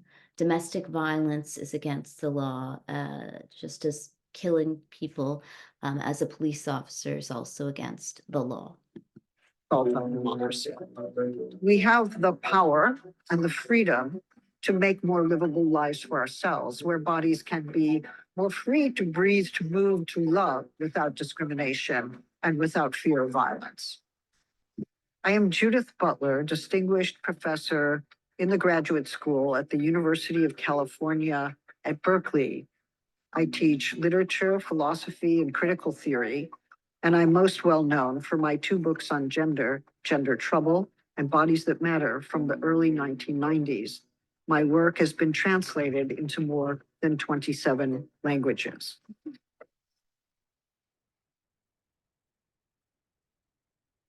I insist that what it is to be a woman, or indeed what it is to be a man or any other gender, is an open-ended question.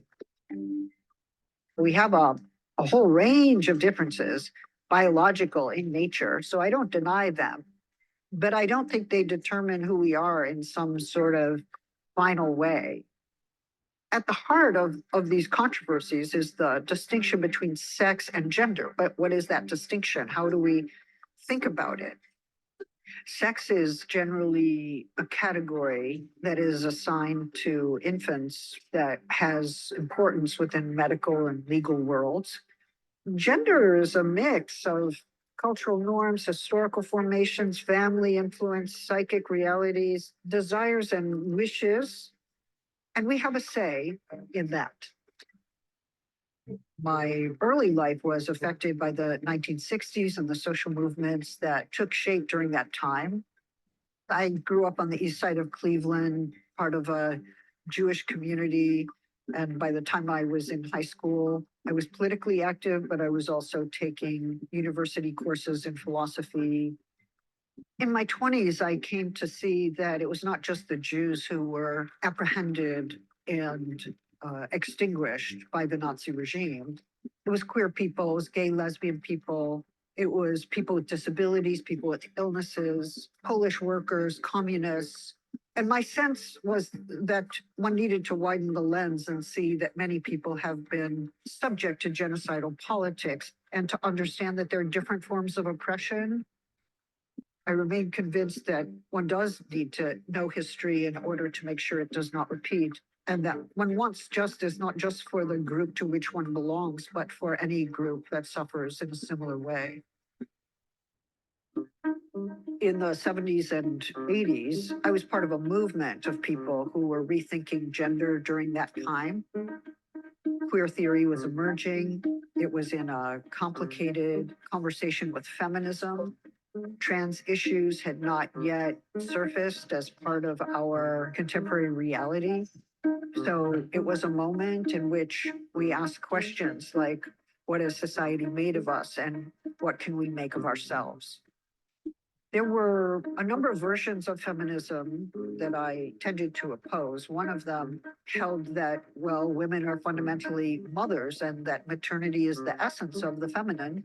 And then a second one thought that feminism was about sexual difference, but the way they defined sexual difference was always presumptively heterosexual. And both of them struck me as wrong.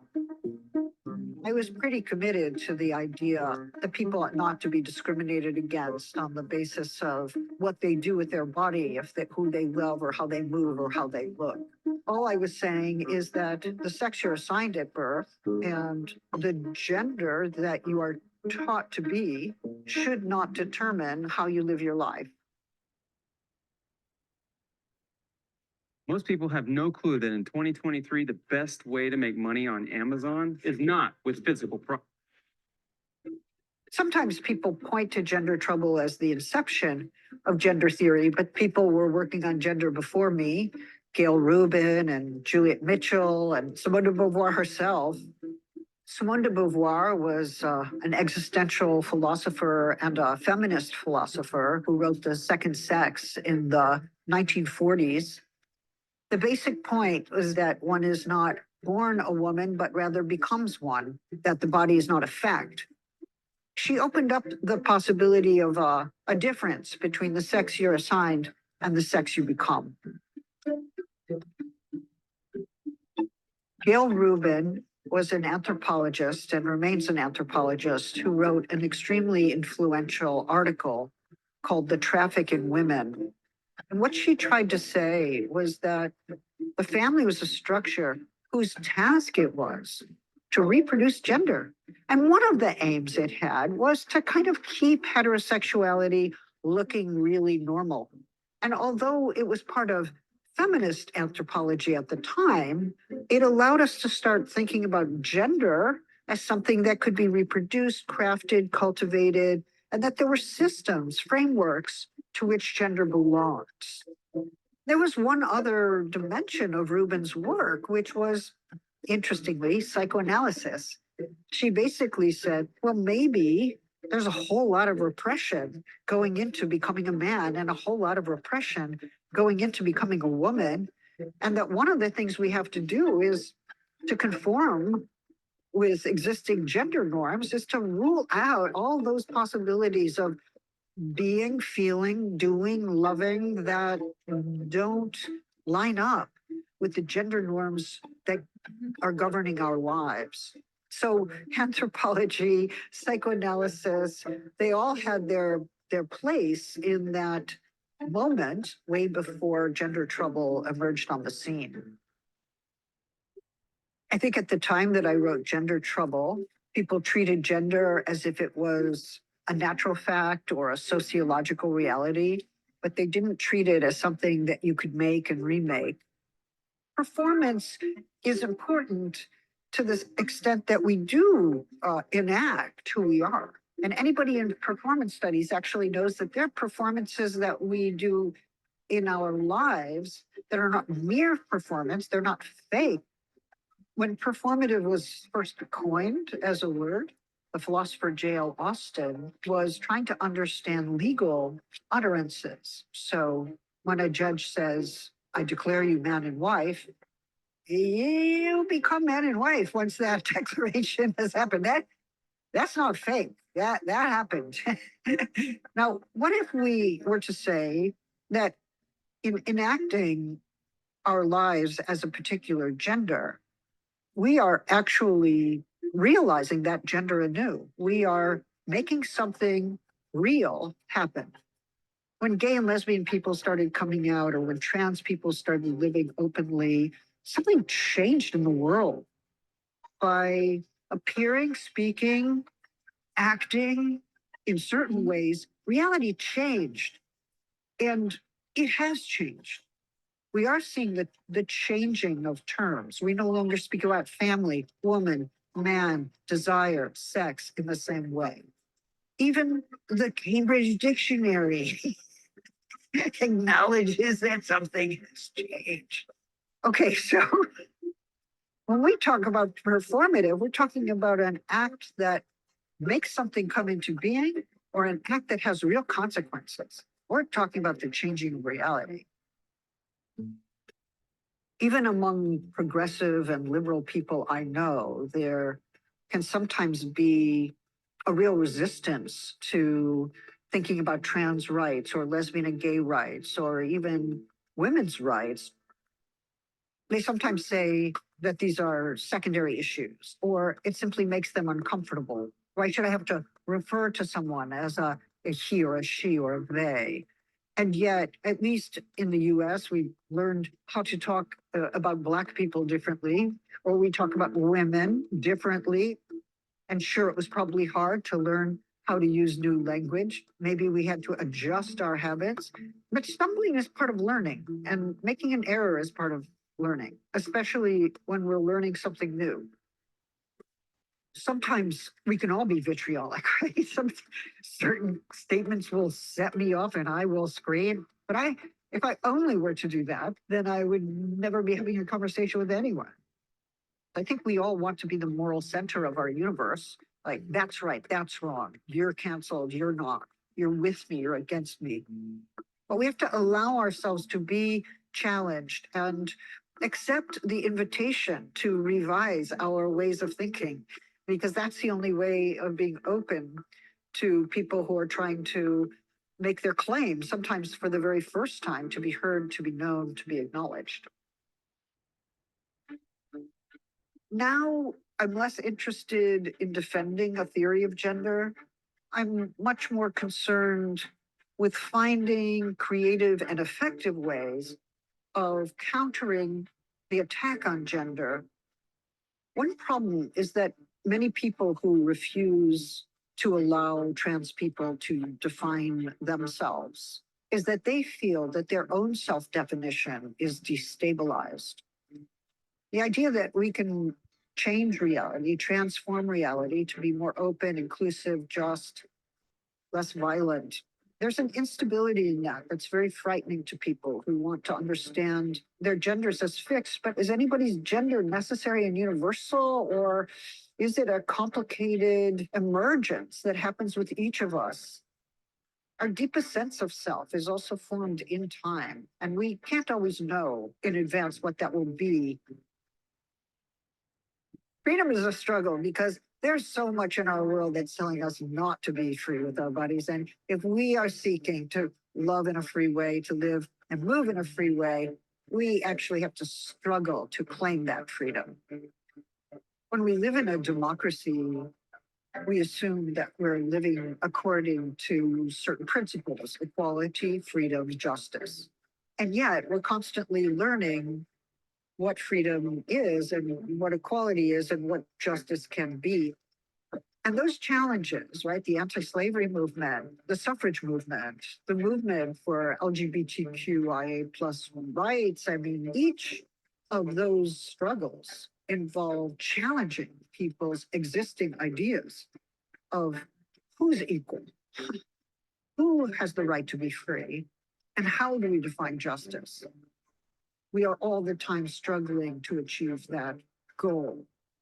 We need to reoccupy these notions and show that concerns with racial justice and gender equality and gender freedom are an integral part of any democratic struggle, especially if we want to rethink who the people are and what it means for them to live in freedom without fear.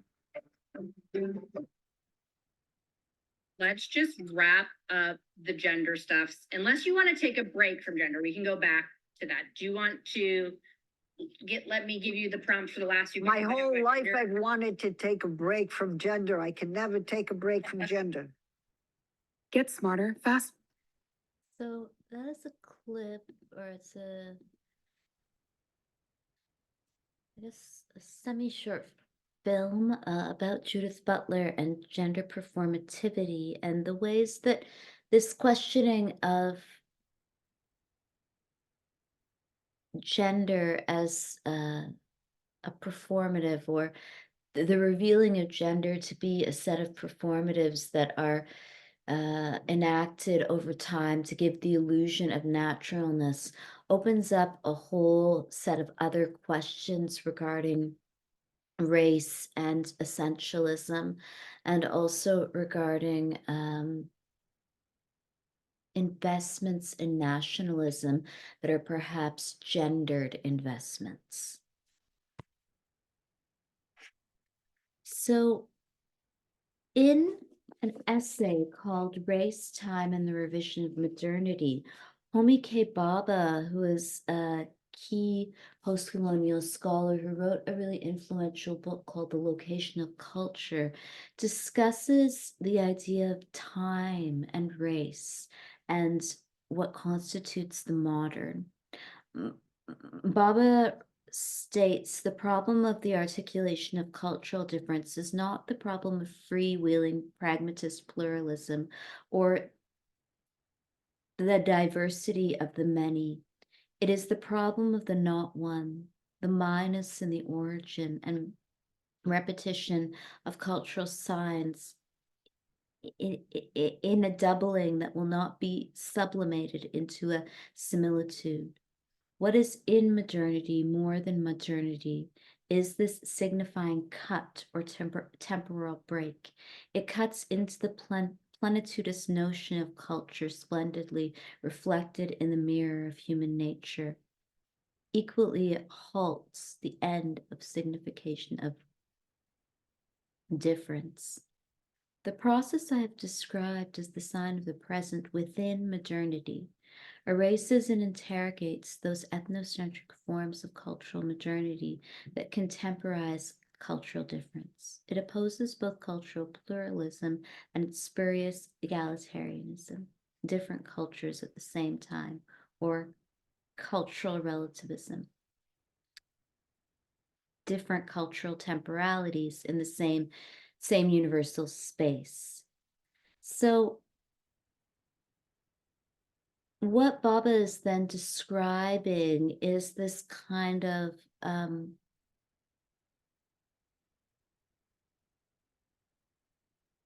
time lag within the idea of a universal culture.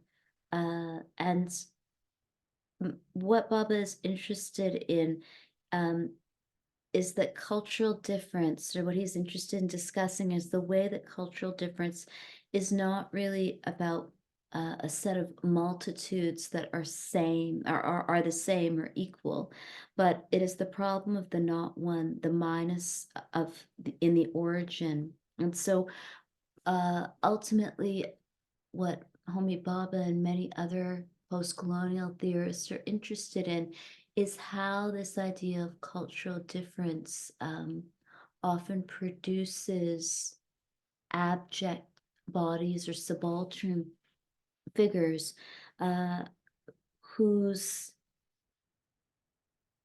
production as being behind or backward or not a part of our time is a product of colonial history.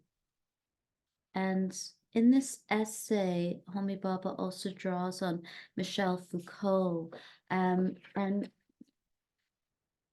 Bhabha, like many other theorists, including Judith Butler, draws on Foucault to discuss the ways that institutions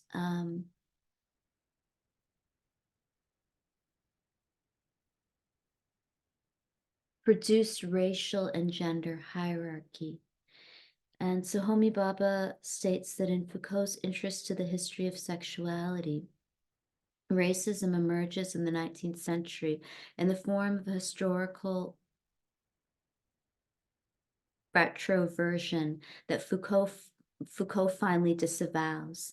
In the modern shift of power from the juridical politics of death to the biopolitics of life, race reproduces the historical temporality of interference, overlapping, and the displacement of sexuality. It is for Foucault the great historical irony of modernity that the Hitlerite annihilation of the Jews was carried out in the name of the archaic pre-modern signs of race and sanguinity. The oniric exaltation of blood, death, skin, rather than through the politics of sexuality. What is profoundly revealing is Foucault's complicity with the logic of the contemporaneous within Western modernity, characterizing the symbolic blood as being retroverse. Foucault disavows the time lag of race as the sign of cultural difference and its mode of repetition.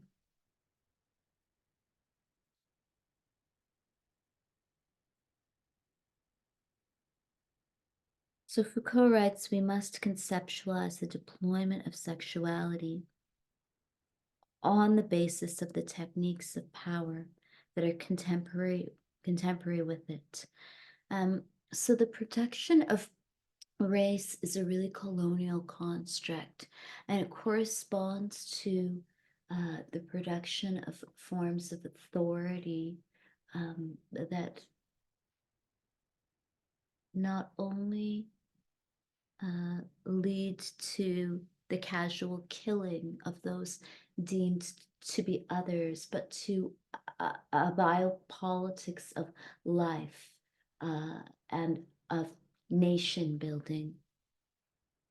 So what is troublesome about race is that one often feels deep discomfort in thinking about those who die in the name of nation building, while also feeling a great sense of warmth, hospitality, and love for those who live and for those who are the most privileged people of the most privileged class, whose vitality the state invests in. So purification is central then to the removal of Indigenous peoples from the settler landscape. And Razack discusses all of the kind of rituals of purification that exist. And these performatives of purification or perfection are central to settler colonialism and to the killing of Indigenous peoples.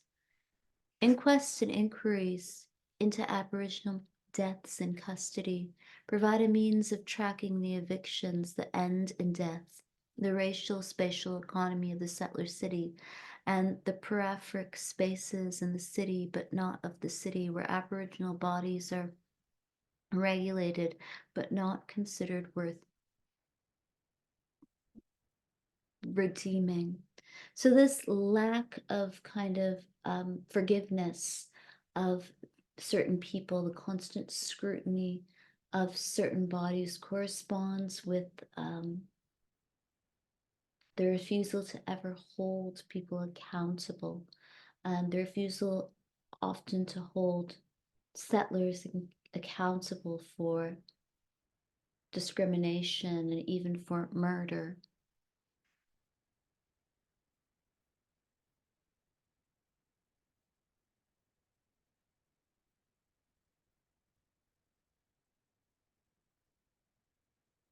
So Razack argues the full measure of the law does not apply to those in a state of nature, since the state of nature is the place where law has authorized its own absence. So critical race scholars and post-colonial scholars, cultural theorists, human geographers, psychoanalytic theorists, queer and feminist theorists have all written about these processes of eviction and the spatialization of power. Late cultural theorist Stuart Hall drew on the work of anthropologist Mary Douglas. And Stuart Hall was a Black British and also Jamaican British and a Marxist scholar who drew on the writings of Mary Douglas, an anthropologist. And Mary Douglas argues that societies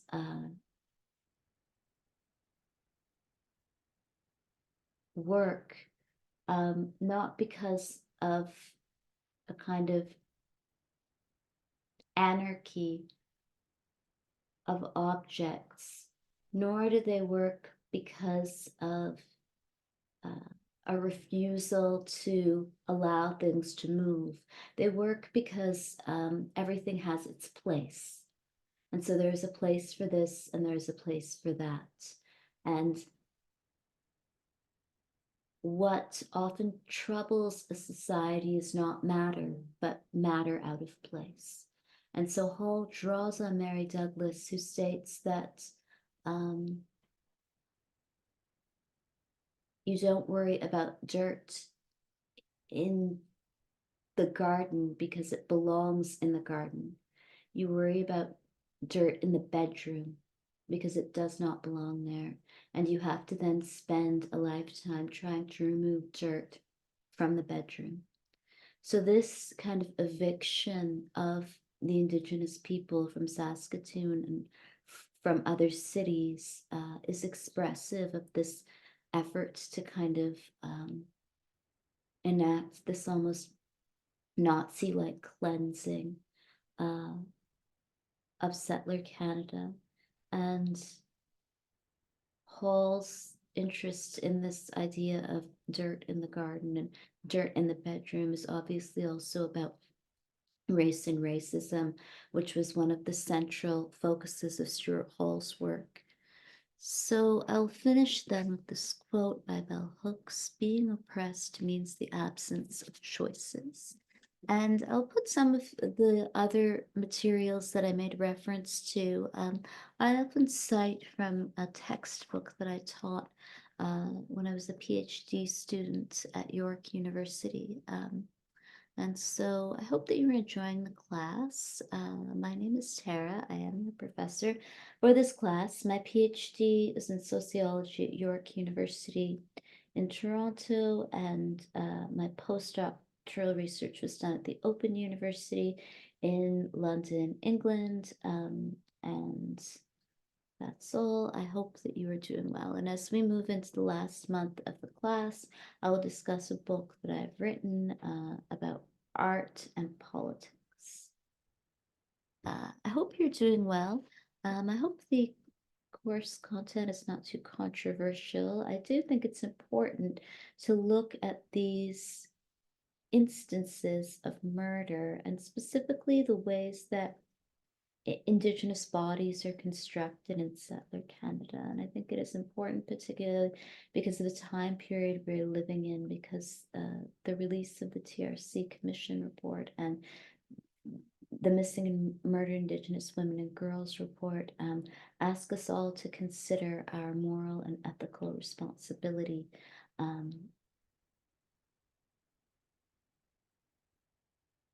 as those who have profited from settler colonialism and just as people of conscience in the world.